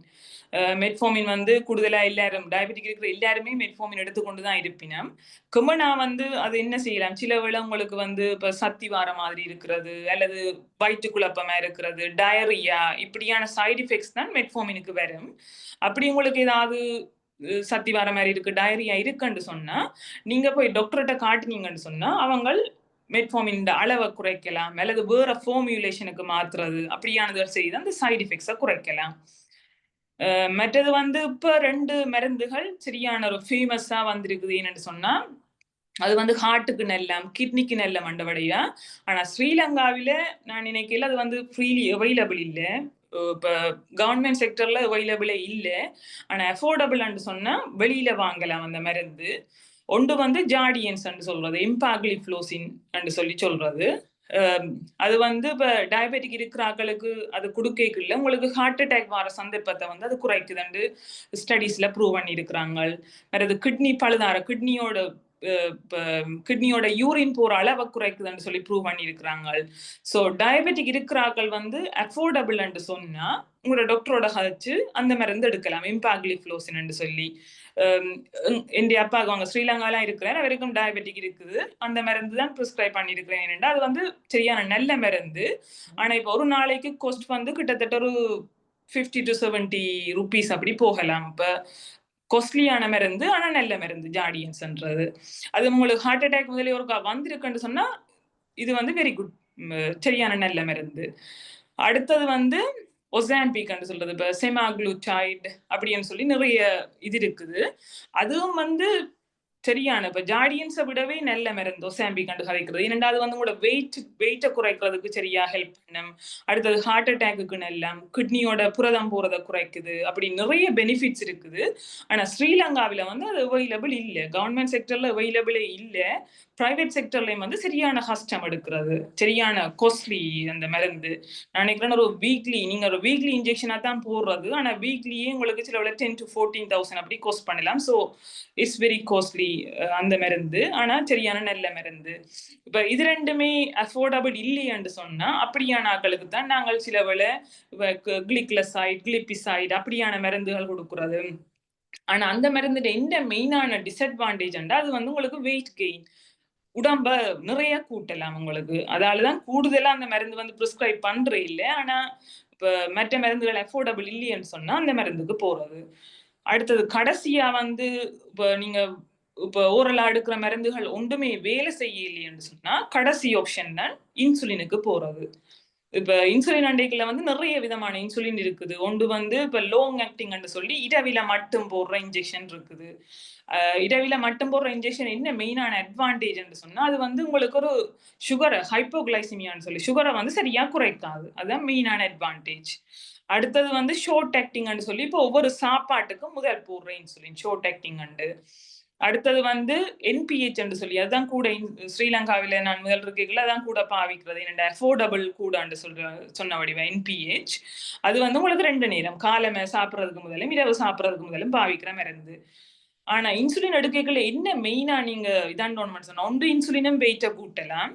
அடுத்தது வந்து ஹைப்போகிளைசிமியா, பிளட் சுகர் வந்து இன்சுலின் எடுக்கைகளை சரியா குறையலாம். இப்ப கேள்விப்பட்டிருப்பீங்க டயபெட்டிக் இருக்கிற ஆக்கள் வந்து சில வேளை சரியா வேர்க்குது, நெஞ்சு படபடக்குதுன்னு சொன்னா உடனே பிளட் சுகரை செக் பண்ண வேணும். அப்ப இன்சுலின் எடுக்கிற ஆக்கள் கட்டாயம் வீட்டுல குளுக்கோமீட்டர்னு சொல்லி பிளட் சுகர் செக் பண்ற மிஷின் வச்சிருக்க வேணும். மற்றது வீட்டில் இருக்கிற எல்லாருக்குமே எடியூகேட் பண்ண வேணும் என்ன ஹைப்போகிளைசிமியாண்ட சிம்டம்ஸ், அதாவது பிளட் சுகர் குறைகிறதால இன்னும் அறிகுறிகள் உங்களுக்கு தெரியலாம்னு சொல்லி. அண்டா சில வேளை வந்து இப்ப நெஞ்சு படபடக்கிற மாதிரி இருக்கிறது, சரியா வேர்க்கிறது, மற்றது கன்ஃபியூஷன் மாறாட்டமா கதைக்கிறது, சில வேளை வலிப்பு வாரது, அல்லது சில வேளை கோமாக்குமே போகலாம். இதுகள் வந்து சுகர் குறைகிறதால வார அறிகுறிகள். என்னென்ன சில வேளை நீங்க மாறாட்டமா கதைக்கிறீங்களா வீட்டில் உள்ள ஆட்களுக்கு என்ன நடக்குதுன்னு சொல்லி தெரியாது. அப்ப என்ன செய்யணும், உடனே பிளட் சுகரை செக் பண்ணி பிளட் சுகர் குறைவா இருக்குதுன்னு சொன்னா உடனே சுகர் கொடுக்கணும். இதுதான் மெயினா வந்து நாங்கள் மருந்துகள் பாக்குறது. அடுத்தது வந்து நாங்கள் என்ன பார்ப்போம்னு சொன்னா இப்ப டயபெட்டிக் இருக்கிற எல்லாருமே இது வந்து கமனா இந்த இது இது இது சம்பந்தமான அறிகுகள் வந்து அங்க குறைவு. டயபெட்டிக் இருக்கிற எல்லாருமே 40 வயசுக்கு மேலே என்று சொன்னா நீங்க கட்டாயம் கொலஸ்ட்ரால் மருந்து எடுக்கணும். இப்ப உங்களுக்கு கொலஸ்ட்ரால் நார்மலா இருந்தாலுமே டயபெட்டிக் இருக்கிற எல்லாருக்குமே 40 வயசுக்கு மேல கொலஸ்ட்ரால் மருந்து எடுக்க சொல்லித்தான் சொல்றாங்க.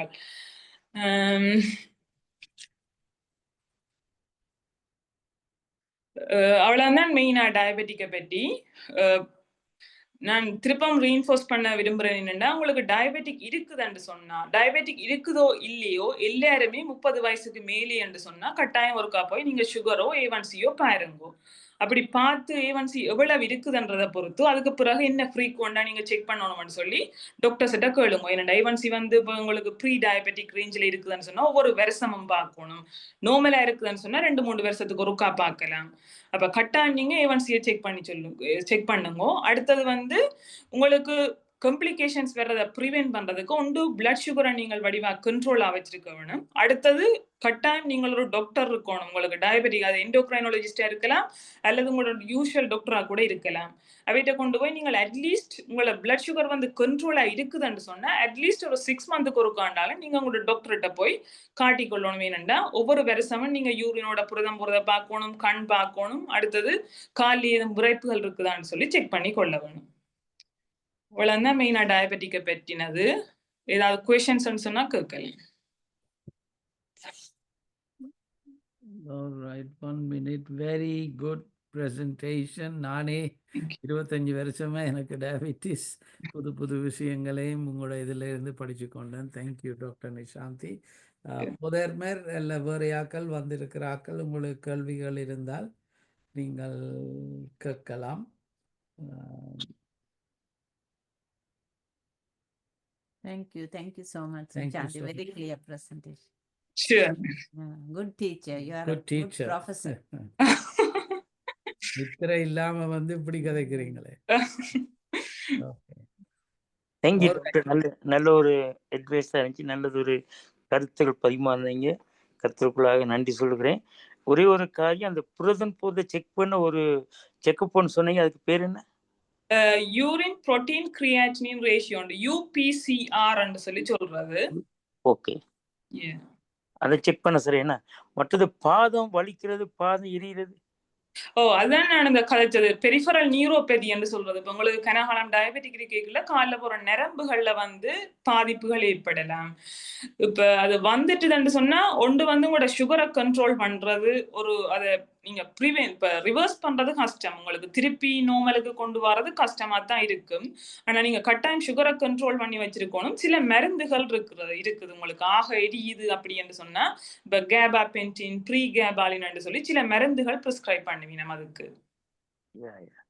ஓகே, இப்போ நான் டயபெட்டிஸ் நான் ட்ரீட் பண்ணி எடுக்கிறேன். டாக்டர் எனக்கு எழுதி கொடுத்துருக்குறாங்க HbA1c A1c மற்றது பிபி ஒன்று எழுதி கொடுத்துருக்காங்க, SCRன்னு உண்டு, யூரின் ARC, ACT, ASR இதுகளை செக் பண்ணி வர சொல்லியிருக்கிறாங்க 3 மாதத்துக்கு பிறகு. இப்போ இதுல வந்து நீங்க சொன்ன அந்த UPCR அடங்குதா? ஆமா, அது அந்த UACRன்றது அப்படி போட்டிருக்கீங்க. Albumin creatine UACR. நான் யூரின் புரோட்டீன் என்று பார்க்கிறேன், இல்ல UACRன்றது யூரின் ஆல்புமின் கிரியாட்டின் ரேஷியோன்றது. ரெண்டு ACRன்னு தான் போட்டிருக்காங்க இதுல. ACRன்றது அதுதான் அந்த சில வேற இது பாவிக்கிறது. ACRன்றது ஆல்புமின் கிரியாட்டின் ரேஷியோ. அதுவும் நீங்க சொன்னது UPCR ஒன்று என்ன? ஒன்றுதான்.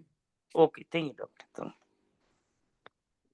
All right. வேறு யார்? சிஸ்டர் யோகேஸ்வரி கையொத்துனீங்களாக்கும். கையொரு கையொத்துங்கோ. அப்ப நாங்கள் எல்லாருக்கும் ஒரு முதல் கொடுப்போம். சொல்லுங்க.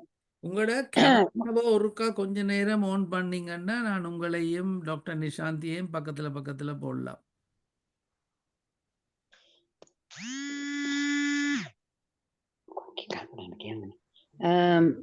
கஷ்டமாண்டா? ஓகே, சொல்லுங்க.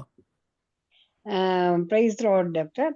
அந்த மெட்ஃபோர்மின் தொடர்ந்து எடுத்தா கிட்னி பாதிக்கும்னு சொல்றாங்க டாக்டர், அது எப்படி? கிட்னி பாதிப்பு வராது. இப்ப மெட்ஃபோர்மின் வந்து உங்களுக்கு இப்ப கிட்டத்தட்ட ஒரு more than 100 years safety profile இருக்குது. அப்படின்னு சொன்னா 100 வருஷத்துக்கு மேல மெட்ஃபோர்மின் பாவிச்சு கொண்டிருக்கணும். அப்ப எங்களுக்கு தெரியும் இப்ப இதால என்ன பாதிப்புகள் வரலாம்னு சொல்லி. மெட்ஃபோர்மினால் பாதிப்பு வராது. ஆனா உங்களுக்கு வந்து ஒரு B12 டெபிஷியன்சி என்று சொல்லி ஒரு விட்டமின் டெபிஷியன்சி வரலாம் மெட்ஃபோர்மின் கனகாலம் பாவிக்கல. அதனால வந்து இப்ப கால் புரைப்பு இருக்கிறார்களுக்கு மெட்ஃபோர்மின்ல இருக்கிறீங்கன்னு சொன்னா B12 சொல்லி ஒரு விட்டமின் லெவல் பார்த்து அதுக்கு மருந்துகள் தருவினம். ஆனா கிட்னி பாதிப்பு வராது மெட்ஃபோர்மின். அடுத்தது இந்த மெட்ஃபோர்மின் எல்லாம் குடிக்கும் பொழுது விட்டமின்ஸ் ஏதாவது குடிக்கணும்? விட்டமின் தேவையில்லை. மெட்ஃபோர்மின் பாவிக்கல உங்களுக்கு B12 ஒரு vitamin deficiency. B12 B vitamin B deficiency வரலாம். ஆனா ஏதும் அறிகுறிகள் இருக்குது, கால் விரைப்பு இருக்குது, கால் அந்த ஊசி குத்துற மாதிரி இருக்குதுன்னு சொன்னாதான் கூடுதலா அது செக் பண்ணுவீங்க. இப்ப B12 வந்து நீங்க செக் பண்ணலாம். ஸ்ரீலங்காவில செக் பண்ணிட்டு அது இருக்குன்னு சொன்னா அதுல சப்ளிமெண்ட்ஸ் தருவீங்க. அப்படி இல்லைன்னு சொன்னா நீங்க எடுக்க தேவையில்லை. Okay doctor, thank you. B vitamin எத்தனை எடுக்கணும் டாக்டர்? B12 வந்து உங்களுக்கு 1 கிராம் 1000 மில்லிகிராம் ஒவ்வொரு நாளும் எடுக்கிறது. அப்படி இல்லைன்னு சொன்னா இன்ஜெக்ஷனா தரலாம். இப்ப எவ்ரி அதர் டே 6 இன்ஜெக்ஷன் அப்படின்னு சொல்லி தரலாம். Okay doctor, thank you doctor. All right, pastor Vimal. Good evening doctor. Praise lord. Pasha video on பண்ணிட்டு கட் பண்ணவா பாஷா, இல்ல பிரச்சனை இல்லையா? ஆன் பண்ணுங்க பாப்போம். நான் கல்பனா அங்க அத பார்க்க சொன்னேன் உங்களை. Okay, spotlight. ஓகே, நீங்க என்ன சொல்றீங்கன்னு எனக்கு இல்ல. ரைட், என்னன்னு சொன்னா டாக்டர், இப்ப நாங்க மெடிசன் எடுக்கிறோம் டயபெட்டிக்கு. இப்ப எங்களோட முதியோர்கள் அல்லது எங்களுடைய அந்த பழைய ஆட்கள், அதாவது வயசு போனவங்க சொல்றாங்க வந்து நாங்க வெண்டிக்காய் ஜூஸ் இரவையில வெண்டிக்காய் வெட்டி அதை காலையில நாங்க வெறு வயிற்றுல குடிக்கிறது நல்லமன்னு சொல்லி, அப்ப எங்களோட இன்சுலின் வந்து நல்லா இருக்கும். அப்ப ரத்தத்துல இருக்கிறதான சுகருடைய கண்ட்ரோல் வந்து குறையுமண்டு. அடுத்தது வந்து வெந்தயம். வெந்தயம் ஊற போட்டு அது முளை வந்ததுக்கு பிறகு ஒரு நாள் ஊற போட்டு ஒரு 2-3 நாள் வச்சோடனே அது முளை வந்தோடனே அதை நாங்க சாப்பிட்டு வரலாம். அல்லது அதை காய வச்சு பவுடர் பண்ணி நாங்க வெந்நீர்ல கலக்கி குடிச்சா நல்லமண்டு. இதுக்கும் எங்களுடைய மெடிசன் இங்கிலீஷ் மருந்து எடுக்கிறதுக்கும் எதுவும் டிஃப்ரெண்ட் அல்லது எஃபெக்ஷன் இருக்குதா டாக்டர்? அல்லது எடுக்க பிரச்சனை இல்லையா? நம்பருக்கு போடுங்கிறாங்க, இந்த நம்பருக்கு போடுங்கிறாங்க. பிலிப்பிட்ட தீமோட போயிட்டு நம்ம நாங்க கேட்டு போட்டோம். சரி சிஸ்டர் யோகேஸ்வரி, உலகத்துக்கு பரதட்டுறீங்கள் உங்களோட கதைகளை. ஓகே. இதுல வந்து இப்ப ரிசர்ச்சுகள் ஒன்றும் இல்லையே. என்னடா இங்கால் பக்கம் அப்படி பெருசா பாவிக்கிறீல்ல வெந்தயமோ வெண்டிக்காயா வச்சோ. ஆனா இப்ப பெரியாக்கள் சொன்னா சில வேளை அது உண்மையா இருக்கலாம். இப்ப வெந்தயமோ வெண்டிக்காயோ பாவிக்கிறதால உடம்புக்கு எந்த கெடுதலும் வராது. அப்ப நீங்கள் அதை எடுக்கலாம். டெஃபினிட்லி நீங்கள் வெந்தயம் ஓவர் நைட் வச்சுட்டு குடிக்கிறேன்னு சொன்னா குடிக்கலாம். ஆனா அதை எடுக்கிறதால நீங்கள் மருந்துகளை நிப்பாட்டக்கூடாது. இப்ப நீங்க என்ன செய்யலாம்னு சொன்னா அதுகளை எடுத்துக்கொண்டு உங்களோட சுகரை வந்து செக் பண்ணி பார்க்கலாம். A1C-யோ அல்லது ஃபாஸ்டிங் பிளட் சுகரையோ பார்த்துட்டு இப்ப அந்த பிளட் சுகர் வந்து உங்களுக்கு கண்ட்ரோலா வருதுன்னு சொன்னா மருந்துகளை கொஞ்சம் கொஞ்சமா குறைச்சு கொண்டு போகலாம். ஓகே. என்ன டாக்டர், அதை குடிக்கும் பொழுது குடிச்சு அந்த நாள் வந்து கொஞ்சம் நல்லா இருக்குது உடம்புக்கு. அந்த ஒரு இந்த அதாவது அந்த சீனியுடைய தாக்கம் எங்களுக்கு தெரிந்தானே, கண் பார்வம்ங்கிறது, மற்றது பதட்டம், இதெல்லாம் வந்து இந்த ஜூஸ்கள் குடிக்கிற அன்றைக்கு வந்து நார்மலி நல்லா இருக்கும். ஆனா நாங்க இங்கிலீஷ் மெடிசன் எடுத்தாலும் அந்த உடம்புல அந்த இது ஒன்று இருக்காது. மாற்றங்கள் என்று சொன்னா பாதிப்புக்குரியதான இல்ல.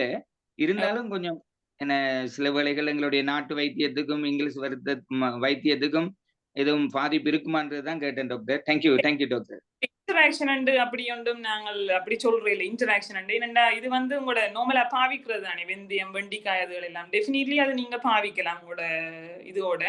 ஆனா மருந்துகளை நிப்பாட்டா பாவிச்சிங்கன்னு சொன்னா சரி. இந்த பிளசீபோ இஃபெக்டை பற்றியும் இருக்கா சொல்கிறீங்களா? சில வேளையில் அது என்னென்ன பாஸ்டர், இப்போ உங்களோட மனதில் நீங்கள் நாட்டு வைத்தியம் செய்தால் நல்ல மண்ணு நச்சிங்களா இருந்தாலே அது வெந்தயமும் வண்டிக்காயும் இல்லை. நீங்கள் உங்களோட சிந்தனை அதை நான் மட்டன் தட்டையில் டாக்டர் சொல்கிற மாதிரி அதை எடுங்கோ. ஆனால் அதால் பிறகு அவங்க டாக்டர்ஸ் தர மருந்துகளை எடுக்காமல் கடைசியில் உங்களோட டெஸ்டிங் காட்டணும். A1C-யா ஃபாஸ்டிங் சுகரா நீங்கள் வெந்தயமையும் வண்டிக்காயம் எடுத்து குறைக்குதுண்டா பிரைஸ் எல்லாம். யா பிளஸிபோ எஃபெக்ட் நான் செக் பண்ணேன் பாஸ். செக் பண்ணோன்னே அது உண்மையிலே குறைஞ்சுதான் இருந்தது.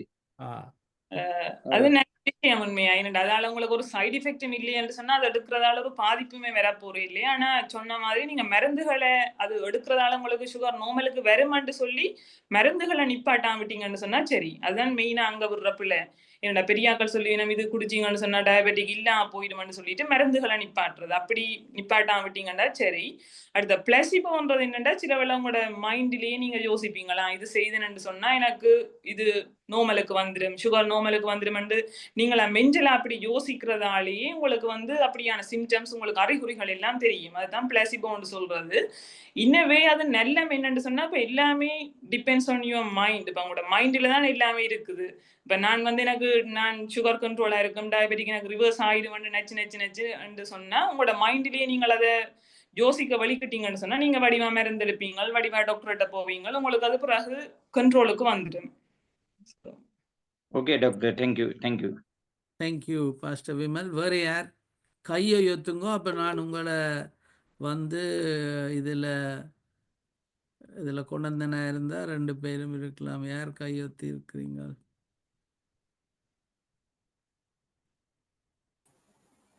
ஒருத்தருக்கும் கல்வி இல்லையா? டாக்டர், இந்த யூரினோட நுரையீரல் போகுது. இப்போ நுரையீரல் போறதுக்குரிய காரணங்கள் சொன்னீங்க. அப்போ நாங்க என்ன செய்யலாம்? அதுக்கு ட்ரீட்மெண்ட் நுரைக்குதுன்னு சொன்னா இப்ப நீங்கள் போய் ஒரு டாக்டர்கிட்ட காட்டி வந்து இப்ப யூரின் இன்ஃபெக்ஷன் இருக்குதுன்னு சொல்லி பாப்பினோம் முதலாவது. அடுத்தது அந்த புரோட்டீன் போகுதுன்னு சொல்லி பாப்பினோம். கூடுதலா புரோட்டீன் போடுறதுதான் அதுக்கான நுரைக்கிறதுக்கான கூடுதலான காரணமா இருக்கு. நீங்க அதை செக் பண்ணி பார்த்துட்டு தான் அப்ப புரோட்டீன் போகுதுன்னு சொன்னா அதுக்கான மருந்துகள் இருக்குது எடுக்கிறதுக்கு. அப்படியான மருந்துகள் தருவினோம். இப்ப சில பிளட் பிரஷர் மெடிகேஷன்ஸ் அதுகள் தருவினோம். Thank you doctor. தேங்க்யூ. வேறு யாரும் கேள்வி கேட்க போகிறாக்கள் உங்களோட கேமராவை ஒரு கையை ஊற்றினாலும் நல்லம், இல்லைன்னா கேமராவை அன்மியூட் பண்ணீங்களா இருந்தால் கொஞ்ச நேரம் அன்மியூட் பண்ணீங்களென்றாலே நான் இந்த ஸ்க்ரீனில் உங்களையும் டாக்டரையும் பக்கத்தில் போடலாம். அதுக்கு பிறகு நீங்கள் க்ளோஸ் பண்ணாலும் பரவாயில்ல. அப்போ கேள்வி கேட்க விரும்புகிறாக்கள் கையொத்துங்கோ, இல்லைன்னா கேமராவை ஆன் பண்ணுங்க.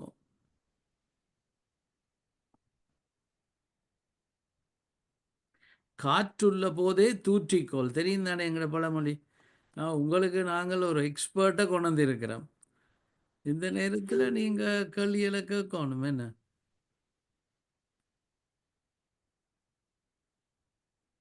Okay Haridev, 1 sec. ஹரிதேவ் கேளுங்கோ, உங்களோட கேமராவை அன்மியூட் பண்ணுங்க. நான் let me see whether I okay கேமராவை அன்மியூட் பண்ணுங்க ஒருக்கா.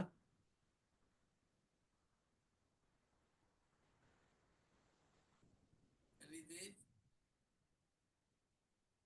ஓகே சரி கேள்வி. Okay thank you. கேளுங்கோ உங்களோட கேள்வி. எனக்கு இப்ப கொஞ்ச நாளா தான் சுகர் இருக்குது. ஓகே. ஆஹ் கொஞ்ச நாளா தான் ஒரு 1 இயர் மைக்ல தான் சுகர் இருக்குது டாக்டர். எனக்கு ஆரம்பத்துல இருந்துச்சு 184 மைக்ல இருந்துச்சு டாக்டர். ஓகே. இப்ப வந்து 130 120 அப்படித்தான் டாக்டர் இருக்குது. அது நார்மலா டாக்டர் இல்ல ஐல இருக்கா டாக்டர், எப்படின்னு தெரிஞ்சுக்கணும். இது ஃபாஸ்டிங் பிளட் சுகரா நீங்க சொல்றது? இப்ப fasting blood sugar. Okay, fasting சொன்னா 120 130 இருக்குதுன்னு சொன்னா நார்மல். இப்ப டார்கெட் வந்து 80ல இருந்து சொல்லி 180ல இருந்து 130க்கு இடையில இருக்குதுன்னு சொன்னா அது நார்மல் ஃபாஸ்டிங் பிளட் சுகர். ஆனா நீங்க ஃபாஸ்டிங் பிளட் சுகரை மட்டும் வச்சு கொண்டு போக இல்லாதேன்னு சொன்னா, ஃபாஸ்டிங்ன்றது நீங்க இரவு சாப்பிட்ட சாப்பாடுல இருந்து 8 மணித்தியாலம் ஃபாஸ்டிங்ல இருந்துட்டு எடுக்கிறது. அதே நீங்க மத்தியானம் பெரிய ஒரு சாப்பாடு சாப்பிட்டீங்கன்னு சொன்னா உங்களோட 2 ஹவர்ஸ்க்கு பிறகு பார்க்குற பிளட் சுகர் வந்து கூடத்தான் காட்டும். அப்ப நீங்க ஃபாஸ்டிங்கை மட்டும் போகாம கட்டாயம் A1C வந்து ஒரு 3 மந்த்துக்கு ஒருக்கா செய்யணும் நீங்கள். இப்ப 3 மந்த்துக்கு ஒருக்கா நீங்க இப்ப 1 இயருக்கு முதல் தான் டயக்னோஸ் A1C ஞாபகம் இருக்கா? A1C செய்தவங்களா? ஓ செய்தான் டாக்டர். இப்ப வந்து கிளினிக் போயிட்டு இருக்கேன் டாக்டர். லாஸ்ட் இப்ப 14ஆம் தேதி போனதுல 165 இருக்கு டாக்டர். ஓகே, நீங்க சொல்றது எல்லாமே இந்த பிளட் சுகர் தான். ஆனா பிளட் சுகர் நீங்க சொல்ற வேல்யூஸ் எல்லாம் நார்மலா தான் இருக்குது. அப்படின்னா A1C செய்யணும் கட்டாயம். இப்ப நீங்கள் வந்து இப்ப A1C இப்ப 3 மாசத்துக்குள்ள செய்து இல்லையே என்று சொன்னா A1C ஒருக்கா செய்துட்டு அதுக்கு நீங்க ஃபாஸ்டிங்ல போக தேவையில்லை. நீங்க அடுத்த போய்க்குள்ள கேட்டு பார்க்கலாம் ஒரு A1C நான் செய்ய போறேன்னு சொல்லி. ஏனென்றால் அதுதான் உங்களோட அந்த ஓவரால் கண்ட்ரோலா காட்டும். டயபெட்டிக் இந்த மாதிரி கண்ட்ரோலா இருக்குண்டு. ஏன்னா நான் சொன்ன மாதிரி எங்களோட வீட்டு அப்பாவுக்கு சுகர் இருக்குது. ஆனா அப்பாவுக்கு ஃபாஸ்டிங் பிளட் சுகர் பெர்ஃபெக்ட்லி நார்மலா தான் ஒவ்வொரு காலமே இருக்கிறது. 80 90. ஆனா A1C வந்து 7.5 8 அப்படி இருக்குமாண்டா கண்ட்ரோல் இல்லை. ஏன்னா நீங்க மத்தியானம் சாப்பிட்டுட்டு அந்த நேரம் கூட மீல் எடுத்தீங்கன்னா உங்களோட சுகர் வந்து சரியா ஃபிளக்சுவேட் பண்ணும். அப்ப A1C கண்ட்ரோலா இருக்குன்னு சொன்னா அதுக்கப்புறம் நீங்க 6 months to 1 year ஒருக்கா பார்த்து கொண்டு இருந்தா சரி. Okay thank you doctor. எனக்கு ஒரு கேள்வி டாக்டர் நிஷாந்தி. இப்போ நோபலால் சாப்பிட விட்டிக்கு எவ்வளத்துக்கு அவையின் சுகர் போகும்? அது கூடாதா அவைகளுக்கு நோமலால்? அவைக்கும் கூடும். 180க்குள்ள இருந்ததுன்னு சொன்னா ஓகே. அவையில வந்து என்னன்னு சொன்னா அப்ப சாப்பிட்ட உடனே இன்சுலின் வந்து கூட சுரக்கும் சாப்பிட்ட உடனே. இப்ப நோமலா டயபெட்டிக் இல்லாத ஆட்களுக்கு வந்து அந்த பென்க்ரியஸ்ன்ற ஒரு ஓகன் தான் இன்சுலினை சுரக்கிறது. அப்ப சாப்பிட்டோன்னா உங்களுக்கு உடம்புல பிளட் சுகர் வந்தோன்னா இன்சுலின் சுரந்து 140க்குள்ளதான் கூடுதலா ஃபிளக்சுவேட் பண்ணும். ஆனா டயபெட்டிக் இருக்கிறவங்களுக்கு என்ன பிரச்சனைன்னா பென்க்ரியஸ் அவ்வளவுக்கு வேலை செய்யாது. அதால வந்து இன்சுலின் சுரக்கிற அளவு குறைகிறதால உங்களுக்கு 180 வரைக்கும் பிளட் சுகர் வந்து ஃபிளக்சுவேட் பண்ணலாம். ரைட். யாரும் கையோத்துங்கோ. எனக்கு இன்னொரு கேள்வி. இப்போ இவியலெல்லாம் கூட பேர் பாஸ்டர்ஸாக இருக்கணும் டாக்டர் நிஷாந்தி. அப்போ இவியல் ஆண்டவர் சுகப்படுத்துவார் என்றும் நாங்கள் நம்புகிறோம். என்ன பைபிளில் தேவன் தன்னை ஜெகோவா ராஃபா குணமளிக்கும் தெய்வம். அப்போ இதை எப்படி ரெண்டையும் பேலன்ஸ் பண்ணுற? இப்போ அதுக்கு நீங்கள் டாக்டர்ஸ் அதற்கு எதிர்ப்பு தெரிய மாட்டீங்கள்னு நினைக்கிறோம். கடவுள் உங்களை சுகப்படுத்துவார் என்று நம்புறது நல்ல காரியம். ஆனால் அதே நேரம் மருந்தை கைவிடப்படாது. சில வேளையில் எங்களோட ஆக்கள் விசுவாசம் என்ற நம்பிக்கையில் கவலையினமாக இருக்கிறது. இதை குறித்த ஏதாவது கருத்துகள் இருக்கா அவங்களுக்கு? எனக்கு அந்த கல்ச்சரல் பேக்ரவுண்ட் தெரியல. ஆனா என்ன கடவுள் குணப்படுத்துவாருன்னு நம்பலாம். ஆனா நீங்க மருந்து வந்து எப்படியோ எடுக்கத்தான் வேணும். உங்களோட சுகரை செக் பண்ணி கொண்டு போனீங்கன்னு சொன்னா உங்களுக்கு தெரியும் உங்களோட டயபெட்டிக் என்ன வகையில கண்ட்ரோலா இருக்குதுன்னு சொல்லி. ஸோ நாங்க கூடுதலா மருந்து எடுக்கிறதான் ரீஇன்ஃபோர்ஸ் பண்றோம் நாங்கள். ம். அப்ப நானும் சொல்றது, இப்ப நீங்க முதல் சொன்ன மாரி வெண்டைக்காய், வெந்தயம் சாப்பிட்டாலும் நீங்கள் சுகர் டெஸ்ட் பண்ணி அது ரங்குதா இருந்தால் அதை நீங்க தொடர்ந்து எடுக்கலாம். அத மாதிரி நாங்க கடவுள நம்பிக்கையும் சுகரை வந்து நாங்க டெஸ்ட் பண்ணி அந்த நம்பிக்கை குறைக்குதுண்டா பிரைஸ் எல்லாம். ஆனா அப்படி இல்லைண்டா மருந்துகளை எடுக்காம விட்டு போட்டு பிறகு அதால பெரிய இப்போ எங்களுக்கு சிபிஎம் என்ற ஒரு சர்ச் இருக்குது, சிலோன் பென்டிகாஸ்டல் சர்ச்ன்னு சொல்லி, அவையல் பெருசா மருந்து எடுக்க மாட்டினோம். அதுல சில பேருக்கு சுகம் வருது, ஆனா சில பேர் அதால முக்கியமா டயபிட்டிஸால பெரிய பாதிப்பெல்லாம் வந்து உயிரையே எத்தனையோ பேர் இழக்கினோம். அப்ப உங்களுக்கு வந்து இந்த சுகர் இப்ப சுகம் வாரது வந்து நீங்க கடவுளை நம்பலாம். மற்றது முதல் சொன்ன மாதிரி இந்த லைஃப் ஸ்டைல், இப்ப வெயிட்டை குறைக்கிறது, டயட் கண்ட்ரோல், அதுகள் எல்லாமே டயபெட்டிக்கா உங்களுக்கு ரிவர்ஸ் பண்ணலாம். ஆனா என்னென்றாலுமே நீங்கள் கட்டாயம் மருந்தை எடுத்துக்கொண்டு சுகரை செக் பண்ணி சுகர் குறையுதுன்னு சொன்னா நீங்க மருந்துகளை குறைச்சு கொண்டு வரலாம். ஆமேன் ஆமேன். பாஸ்டர் கிறிஸ்டபர் ஒருக்கா கேமராவை ஆன் பண்றீங்களா? அப்ப நான் அதுக்கு பிறகு நீங்க ஆஃப் பண்ணலாம். All right, thank you. 1 minute. And what happened? Sorry. Give me 1 minute.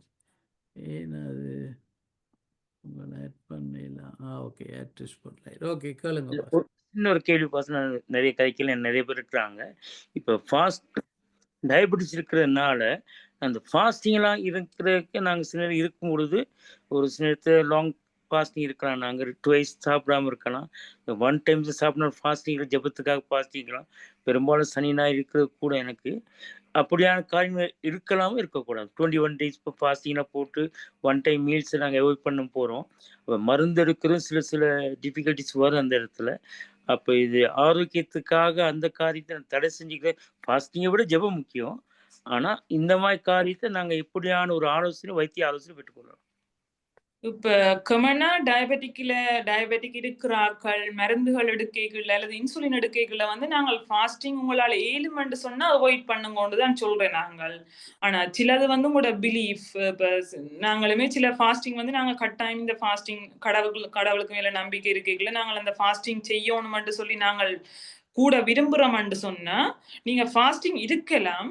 ஆனா என்னன்னு சொன்னா இப்ப இன்சுலின் எடுக்கிறார்கள் சொன்னா நீங்க டாக்டர்ஸோட கதைச்சு அதுக்கேற்ற மாதிரி சொல்லுவீங்க. நீங்க ஃபாஸ்டிங் இருக்கிற நேரம் இன்சுலின் எடுக்கக்கூடாது அல்லது குறைஞ்ச டோஸில் எடுக்கணும்.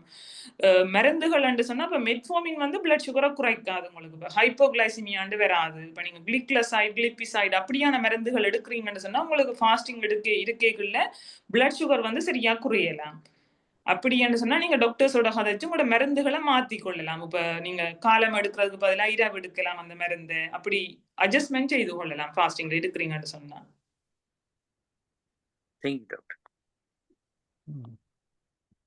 எல்லாத்துக்கும் நீங்கள் ஒன்று டாக்டர், சரி டாக்டர்ஸ்கிட்ட இலங்கையில் இப்போ இங்கே மாதிரி போகலாத அப்படி என்றாலும் உங்களோட சுகர் மெஷினை பாவிச்சு நீங்கள் லெவலை பார்த்து கொள்ளணும். ஆக குறையவும் படாது, கூடவும் படாது. யா சரி, வேறு யார்? நாங்கள் இன்னொரு 2 கேள்வி அதுக்கு அப்புறம் முடிவு கொண்டுருவோம். டாக்டர் நிஷாந்தி அவ போய் தூங்கணும்.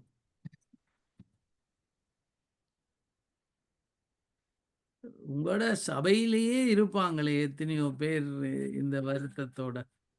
இப்போ கிட்டடியில் பாஸ்டர் ஆசிர், அவருக்கு வெள்ளனியே டயபிட்டிஸ் வந்து அதை சரியாக கண்ட்ரோல் பண்ணாததால் ஒரு சின்ன வயசுலேயே எவ்வளவோ கிஃப்ட்ஸ் உள்ள ஒரு ஆள் மரித்து போனார். அதுக்கு பிறகு நாங்கள் எல்லாம் இருந்து ஐயோ, இப்போ அது அப்படிதான் இந்த செமினாரையே ஆர்கனைஸ் பண்ணி நாங்கள் வழிகிட்டது. என்ன மண்டியை போடும் மட்டும் பார்த்து கொண்டு இருக்கிறது அவரால்.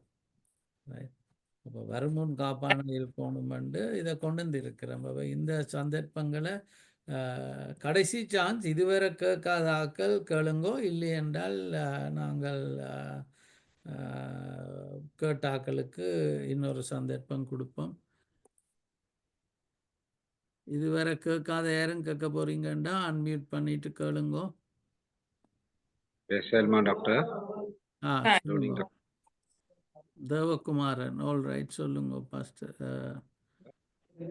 எனக்கு ஒரு வருஷத்துக்கு முன்பதாக எனக்கு கொலஸ்ட்ரால் நான் எனக்கு கொஞ்சம் மேல் வசதியா இருந்தனால நான் செக் பண்ணக்கூடியதா இருந்தது. அப்ப திடீர்னு அப்ப அவங்க சொன்னாங்க கொஞ்சம் கொலஸ்ட்ரால் கூடி இருக்கிறதாக. அப்ப நான் செக் பண்ணும் பொழுது பாஸ்டிக் செக் பண்ணேன். அப்ப 30க்கு எனக்கு கொலஸ்ட்ரால் வந்தது. அப்ப சொன்னாங்க கொஞ்சம் கூட.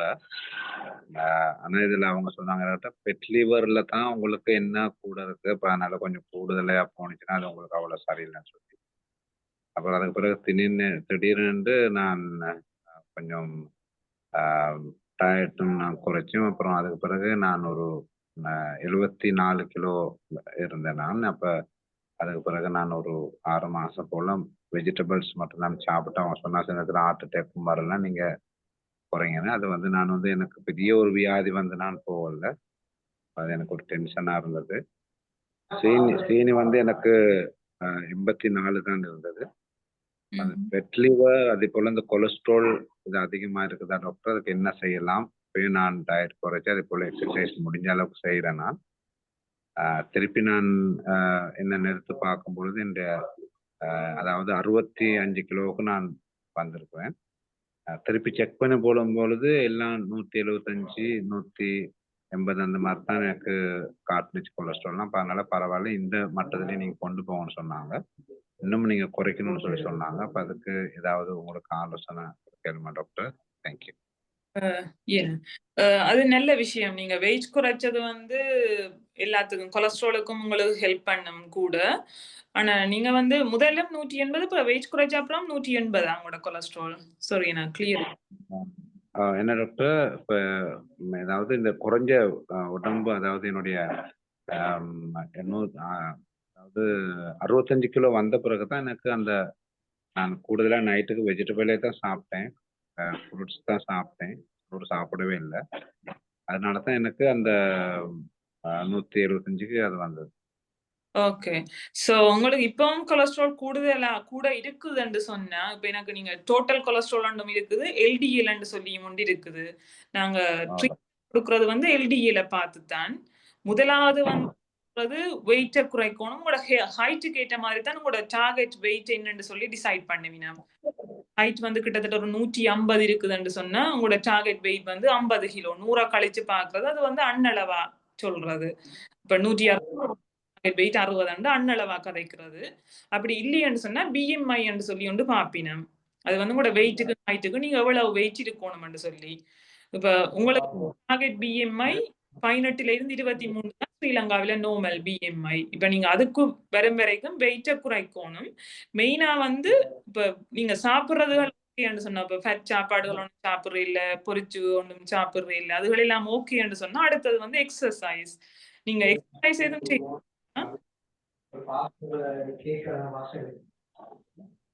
எக்ஸசைஸ் இப்ப நடக்கிறது, ஜாகிங் அப்படி எதுவும் செய்யறீங்களா? யார் கதைக்கிறீங்க? சரி, அப்படி போயிட்டான். ஓகே, சாரி டாக்டர், போயிட்டாங்க. சரி.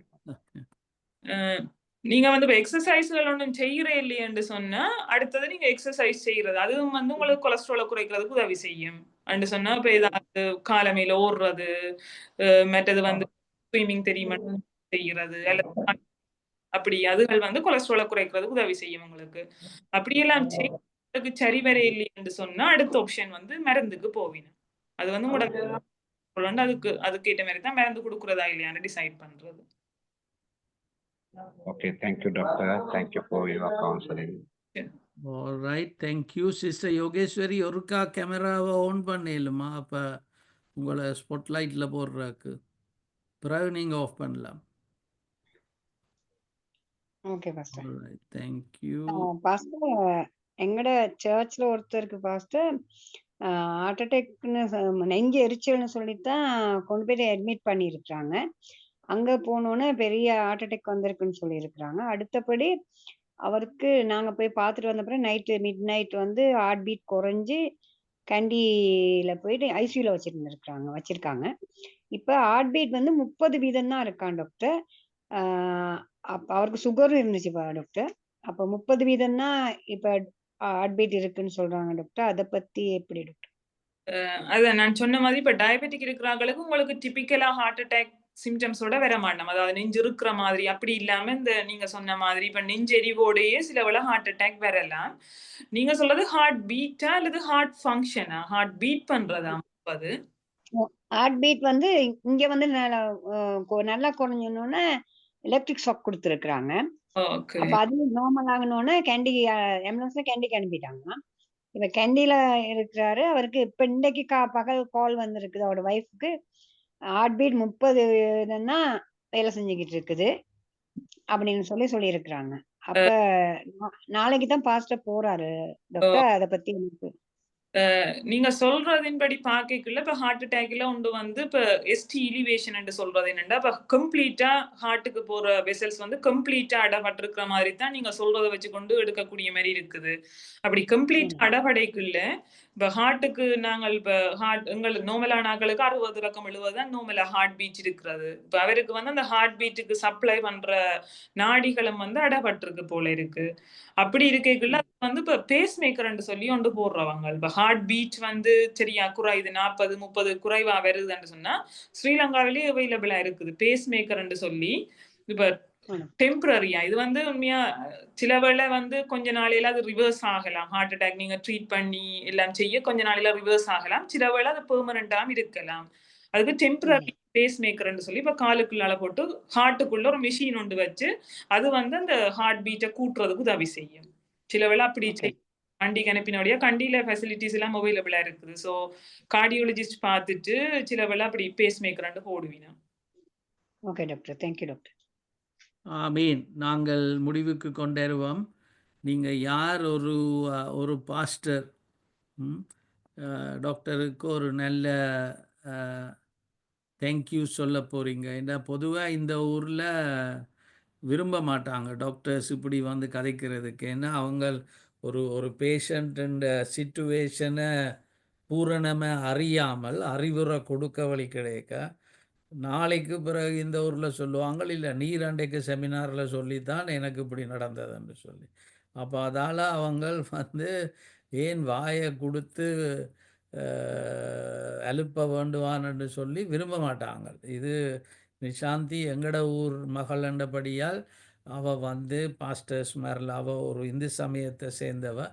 அப்படி இருக்க அவர் 6வது வேலை செய்துட்டு வந்து நல்ல அறிவுரைகள். நானே எவ்வளவோ படித்தேன். அப்போ எந்த பாஸ்டர் கையொத்திட்டு ஒரு தேங்க்யூ சொல்லுங்க பார்ப்போம்.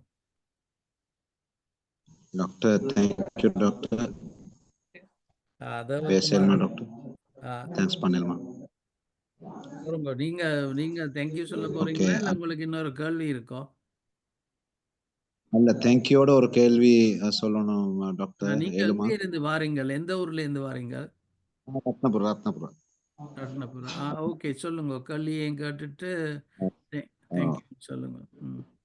இப்போ என்னண்டா, இப்போ நாங்கள் இப்போ இந்த வருத்தங்கள் இந்த வியாதிகள் தொடர்ச்சியாக மனிதர்களுக்கு வர இருக்கிறபடினால உண்மையாகவே எங்களுக்கு ஒரு பெரிய பிளஸ்ஸிங்காக இருந்துச்சு. இப்படி தெளிவாக நாங்கள் டாக்டர்ஸ் பார்த்து கேட்கறதா இருந்தால் அவங்களுக்கு இப்படி ஒரு ஸ்பெஷல் டாக்டரை சந்திக்கிறதா இருந்தால் சரியான கஷ்டம். என்கிட்ட இங்கே இருக்கிற பாசஸ்மாருக்கு தெரியும். நாங்கள் சரியான கஷ்டம் போனாலும் கூட நாங்கள் ஒரு சிட்டை போட்டு நாங்கள் காசு கட்டி போனாலும் கூட அவங்களும் எங்களுக்கு ஒரு 2 நிமிஷம் 3 நிமிஷம் தான் தருவாங்க. அதுக்கு மேலே இயலாது அவங்களுக்கு. அப்போ எங்களுக்கு இவ்வளோ டைம் எடுத்து நீங்கள் கொடுத்தது வந்து பெரிய ஆசீர்வாதமாக எங்களுக்கு இருந்தாலும் கூட எங்களுக்கு இன்னும் கொஞ்சம் டைம், அதாவது ஒரு 3 மாதத்துக்கு ஒரு தடவையாவது இப்படி ஒரு டைம் எங்களுக்கு தர முடியாதா? என்கிட்ட பாசஸ்மார் நிறைய சமுதாயத்தில் போயிட்டு வேலை பண்ணுறாங்க, வேலை செய்கிறாங்க. அப்போ அதனால அவங்களுக்கு ஒரு பிளஸ்ஸிங்காக இருக்கும். இன்னைக்கு நிறைய பேர் தெரியாது. ஏதோ நாங்கள் ஒரு சிலர் அங்கங்கே இப்போ எனக்கு வந்து பதுளை டிஸ்ட்ரிக்ட்ல தான் பாச கிறிஸ்துகுமார் தான் எனக்கு சொன்னார், டைம் இருந்தால் நீங்கள் வாங்கன்னு. ஆனால் நிறைய பாசஸ்மார்கள் அவங்க நிறைய சமுதாயத்துக்கு வேலை செய்கிறாங்க, நிறைய நல்ல வேலைகளை செய்கிறாங்க. இன்னும் பெரிய பெரிய ஆட்கள் தெரியாத நிறைய பேர் இருக்கிறாங்க. அவங்களுக்கு ஒரு சந்தர்ப்பத்தை இது பண்ணி நீங்க தருவீங்கன்னா அது பெரிய பிளெஸ்ஸிங்கா இருக்கும். அது விசேஷமா எங்களுக்கு இதை அறிமுகப்படுத்தின சார் அவர்களுக்கு நான் கேட்டுக்கொள்கிறேன். அதே போல டாக்டருக்கு நான் விசேஷமாய் நான் நன்றி செலுத்துகிறேன். எங்களுக்கு ஒரு பெரிய பிளெஸ்ஸிங்கா இருந்தது. இங்க இருக்கிற நிறைய பேருக்கு ஆசீர்வாதமா இருந்தது. அப்ப அதற்காக நான் ஆண்டவருக்கு இறைவனுக்கு நாங்கள் நன்றி செலுத்தி டாக்டருக்கும் நாங்க நன்றி செலுத்துறோம். இன்னும் உங்களுடைய இந்த பணியானது இன்னும் உயர்ந்து உயர்ந்து போகணும். அடியார் அவர் சொன்னதை போல நிறைய உங்களுக்கு டைம் எங்களுக்கு கொடுத்து எவ்வளோ பிஸியா இருந்து கூட எவ்வளோ இதுல போராட்டங்கள் பல மருந்து கொடுத்தனால இப்படி வந்துச்சு அப்படி வந்துச்சு இப்படி ஒரு பிரச்சனைகள் இருந்து கூட எங்களுக்கு கவுன்சிலிங் பண்ண வந்தது உண்மையிலே அது ஒரு பெரிய ஒப்பு கொடுத்தலா இருக்கிறது. அதற்காக மிச்ச நன்றி. தேங்க்யூ. God bless you. அதுக்கு நானே பதில் சொல்றேன் பாஸ்டர். அப்படி கேட்கறது சரியல்ல. நாங்க அவ்வளவோ பிஸியான ஒரு டாக்டர், ரைட்? அந்த இடத்துல ஒரு முறை இப்படி வந்ததுக்காக 3 மாசத்துக்கு ஒருக்கா வாரீங்களான்னு கேட்கறது அழகல்ல, சரியல்ல. ஆனா நாங்க உங்களுக்கு சொல்லுவோம், எங்களுக்கு டிசைபிள்ஷிப் ஸ்கூல் இருக்குது. ஒவ்வொரு திங்கட்கிழமையும் 7:30க்கு அது நடக்குது. அப்போ எங்களோட ஃபிட்டுன்னு அடித்தளமே அது. நீங்க அதுக்கு வந்துட்டு இருந்தீங்களா இருந்தா, ஒரு ஆளுக்கு வருத்தம் வர நேரத்துல ஃபிட்டுக்கே ஒரு டாக்டர் இருக்கிறார். இன்றைக்கு ஆரம்பத்துல கதைச்சவர் டாக்டர் வாசா. அப்ப நீங்க எனக்கு உங்களோட அறிகுறிகளை உங்க டாக்டர்ஸ் என்ன சொல்றீங்களான்னு அனுப்பினா, அது எங்களுக்கு இருக்கிற ஒரு பெரிய நன்கொடை. அப்போ டாக்டர் வாசாக்கு நான் அவர்கிட்ட நம்பரை லேசில் உங்கள்கிட்ட தார இல்லை நான். ஏன்னா எல்லாரும் டாக்டர் வாசாக்கு அடிச்சு கொண்டு இருப்பினோம். என்ன எனக்கு முதுகுலையுது, மூக்கு வடியுது என்றால் அவர் செய்ய வேண்டிய வேலை இருக்குது. அப்போ நீங்கள் எனக்கு அனுப்பினீங்களா இருந்தால் முதல் சிறுசத்துவ வகுப்புக்கு நீங்கள் வரணும். அப்போ தான் எங்களோட குடும்பத்தில் ஒரு ஆளை வாரீங்க. பிறகு உங்களுக்கு ஒரு வருத்தம் வர நேரம் குடும்பத்தில் ஒரு ஆளுக்கு வருத்தம் வந்தால் பார்க்குற மாதிரி பார்ப்போம். ஆனால் இப்போ நீங்கள் வந்தது சந்தோஷம். பாஸ்டர் கிறிஸ்துகுமார் உங்களை அழைத்தார். நான் பெற்ற நன்மை பெருகை வையகம். ஆனால் இந்த இடத்துல நாங்கள் அப்படி கேட்குறது அழகல்ல, சரியல்ல. மற்றபடி எங்களோட பிரயாணத்தில் வாங்கோ. உங்களுக்கு ஒரு வருத்தம் வர நேரத்தில் முதல்ல எங்கட டாக்டர்கிட்ட போவோம். சரியா? பாஸ்டர் கிறிஸ்துகுமார், நீங்கள் கையோத்தி இருக்கிறீங்க, அதை சொல்ல போறீங்களா? கேமராவை ஒருக்கா ஆன் பண்ணீங்களா? ஸ்பாட்லைட் சார் எனக்கு ஒரே ஒரு நிமிஷம் எனக்கு தர்றீங்களா ப்ளீஸ்? டைம் கூட போயிருச்சுன்னா. இப்ப இயலாது பாஸ்டர். நீங்கள் உங்களுக்கு ஆல்ரெடி கணக்க நேரம் தந்துட்டோம். எங்களுக்கு நான் டாக்டர்கிட்ட கேட்கல, உங்ககிட்ட தான் கேட்டேன். பாஸ்டர் தேவகுமாரன், நீங்க திங்கட்கிழமை நாளைக்கு 7:30 மணிக்கு கூட்டம் இருக்குது. அதுக்கு வாங்கோ. எங்களோட நான் இப்பயும் சொல்றது உறவுல வளருங்கோ. உறவை வளர்த்து கொள்ளுங்கோ, உதவிகள் வரும். சரியா? பாஸ்டர் கிறிஸ்துகுமார், கேமராவை ஒருக்கா அன்மியூட் பண்ணீங்களா இருந்தா நான் ஸ்பாட்லைட் பண்ணலாம். Okay pastor. ஆல்ரைட், 1 மினிட் பாப்போம். என்ன ஸ்பாட்லைட் பண்ணலாம் இருக்கு. 1 செக். சாரி. ஓகே. சொல்லுங்க. நாங்க டாக்டருக்கு தேங்க்ஸ் பண்ணதான் பாஸ்டர் விரும்புகிறோம்.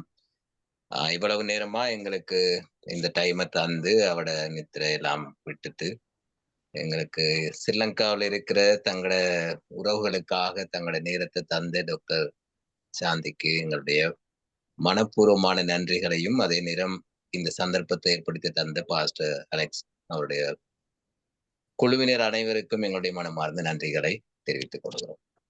Thank you very much. Okay, thank you Nishanthi. Pastor கிறிஸ்டபரும் இருக்கிறார். ஒரு கேமராவை அன்மியூட் பண்ணுங்க. Is it okay if I ask, இவர் ஒரு சீனியர் பாஸ்டர், உங்களுக்கு ஒரு ஜெபம் சொல்லி கேட்கட்டா? ஓகே பாஸ்டர், நீங்க மிகவும் நன்றி சொல்ல விருப்பப்படுறேன் பாஸ். நான் கிட்டத்தட்ட மோர் தென் 20 இயர்ஸ் டயபெட்டிஸ் இருக்கு. இவங்க சின்ன சிம்டம்ஸ் இருக்கு. இந்த பெருவிரல் எனக்கு ஊசிமாய் குத்தும், கருத்துல ஊசிமாய் குத்தும். ஆனா இதெல்லாம் ஏன்னு எங்களுக்கு தெரியாது. பட் அடிப்பாதத்துல அந்த மாதிரி குத்துதெல்லாம் இருக்கு. அப்புறம் டாக்டர் ட்ரீட்மெண்ட் எடுத்துக்கொண்டு தான் இருக்கேன். அந்த ஃபாஸ்டிங்லாம் இருக்கிறது கொஞ்சம் பிரச்சனையா இருக்கும். ஆனா மிகவும் நன்றி. வெரி டீப், நல்ல ஒரு டிஸ்கிரிப்ஷன் கொடுத்தாங்க, நல்ல வெரி டீப் அட்வைஸ் கொடுத்தாங்க. இதெல்லாம் நான் கொப்பில நோட் பண்ணி கொண்டேன்னா மற்றவங்களுக்கு கூட சபையில ஒருத்தர் இணைஞ்சிருந்தாரு. மற்றவங்களுக்கு கூட நாங்க இதை கற்றுக் கொடுக்குற அளவுக்கு டீச் பண்ணாங்க. மிக மிக நன்றி. தேவன் தாமே உங்களை மிகவும் ஆசீர்வதிப்பார். பிதாவே, அருமையான இந்த டாக்டருக்காய் வருகிறோம்.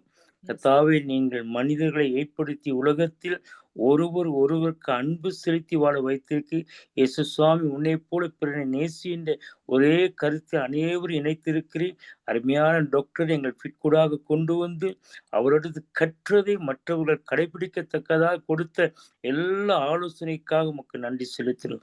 ஒரு கலசம் தண்ணி குடிக்க கொடுத்தாலும் அவர்கள் கைமாறி பெறாமல் போக மாட்டான் வேதம் சொல்லுகின்றது. அருமையான உயிர் காப்பு ஆண்டவரே செய்திகளுக்காய் நன்றி. அது விசேஷமான ஆலோசனைகளுக்காய் நன்றி. எனவே இவர்களுடைய தகப்பனார் ஆண்டவரே இங்க இருக்கிற அதே வருத்தத்திற்கு அவரை நாங்கள் உமது கருத்தில் ஒப்பு கொடுக்கிறோம். அவருக்கு நீ ஆறுதலாக இருந்து சுகத்தை கொடுக்கும்படியா நாங்கள் சொல்லிப்போம். எங்கள் விசுவாசம் எல்லாமே யெகோவா ராஃபா சுகதனும் தெய்வம் சுவாமி. எனவே நீங்கள் நிச்சயமாக சுகத்தை கொடுப்பின விசுவசிக்கிறோம். எனவே இந்த வைத்தியர் அவர்களை பரிபூர்ணமாக ஆசீர்வதிங்க. அந்த பயிற்சியில் முடித்து அடுத்து ஜூன் ஜூலை வருகின்ற பொழுது அதுக்கு பிறகு எடுக்கக்கூடிய தீர்மானங்கள் செயல் திட்டங்கள் எல்லாவற்றிலும் தேவனுடைய வல்லமையான கரம் கூட இருந்து ஆசீர்வதிங்க. மிகவும் நன்றி செலுத்துறோம். அருமையான இந்த வைத்தியரை பெற்றெடுத்து தாயை தகப்பனை நினைத்து பார்க்க, உறவுகளை நினைத்து பார்க்கும். இப்படியா நல்ல ஒரு சொத்தை ஆண்டவரே எங்கள் தேசத்துக்கு நீ கொடுத்திருக்கமைக்காய் இந்த ஃபிட் இணைப்பில் இருக்க யாவருக்கும் எலெக்ஸ் கூடாக யாவருக்கும் அருமையான ஒரு ஆலோசனை கத்தாய். இதுவரைக்கும் 25 வருட காலங்கள் நாங்கள் பெறாத நல்ல ஒரு அட்வைஸ். நாங்க போன ஒரு சிங்கிலிஷ் டாக்டர்கிட்ட போறோம் கத்தாவை. அவர்கள் பாசை எங்கள் பாசை வித்தியாசமானது கத்தாவை. ஆலோசனை பெற முடியாது. நான் தாய் மொழியில் வந்து ஒரு தாய் ஒரு குழந்தையை தேற்றுவதைப் போல அருமையான ஆலோசனை கொடுத்தார்கள். மிகவும் நன்றி கர்த்தாவே. நாங்கள் ஆசீர்வதிக்கிறோம். உமது வல்லமையான அந்த மகளை அந்த தேசத்தில் தாங்கி எல்லா கல்வியெல்லாம் முடித்து அவர்கள் எதிர்காலத்தை நோக்கி என்ன திட்டத்தில் நோக்கி ஓடுகிறார்களோ அது கர்த்தர் துணையாக இருக்கும்படி இயேசு கிறிஸ்துவின் மேன்மையான நாமத்தில் ஆசீர்வதி ஜெபம் பண்ணுகிறோம் எங்க நல்ல பிதாவே. ஆமேன், ஆமேன், ஆமென். ஆமென். Appreciate. Thank you, Nishanti. நீங்கள் your final comments and we will conclude. நீங்கள் போய் can catch up on your sleep.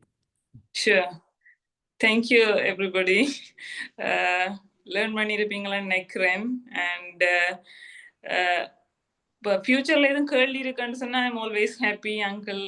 We can arrange another meeting if ஏதாவது கேள்விகள் இருக்குதுன்னு சொன்னா I'm always happy to answer. And thank you everybody. Thank you for all the blessings. Okay, நான் என்ன சொல்லுவேன்டா, உங்களுக்கு diabetes குறித்து கேள்வி இருந்தால் அதை எனக்கு அனுப்புங்க. அனுப்பி நாங்கள் ஒரு கொஞ்சம் கேள்விகள் வரவிட்டிக்கு அவ கஷ்டப்படுத்தப்படாது. ஒரு கொஞ்சம் கேள்விகள் வரவிட்டிக்கு நாங்கள் வந்து அவ கூப்பிடலாம். பாருங்க, அவள் பெருந்தன்மையாக ஒத்துக்கொள்கிறான். நாங்கள் அப்யூஸ் பண்ணப்படாது. இப்படி ஒரு ஆள் பெருந்தன்மையாக இப்படி வரும் பொழுது கேள்விகள் அனுப்புங்க. சரியா? தேங்க்யூ.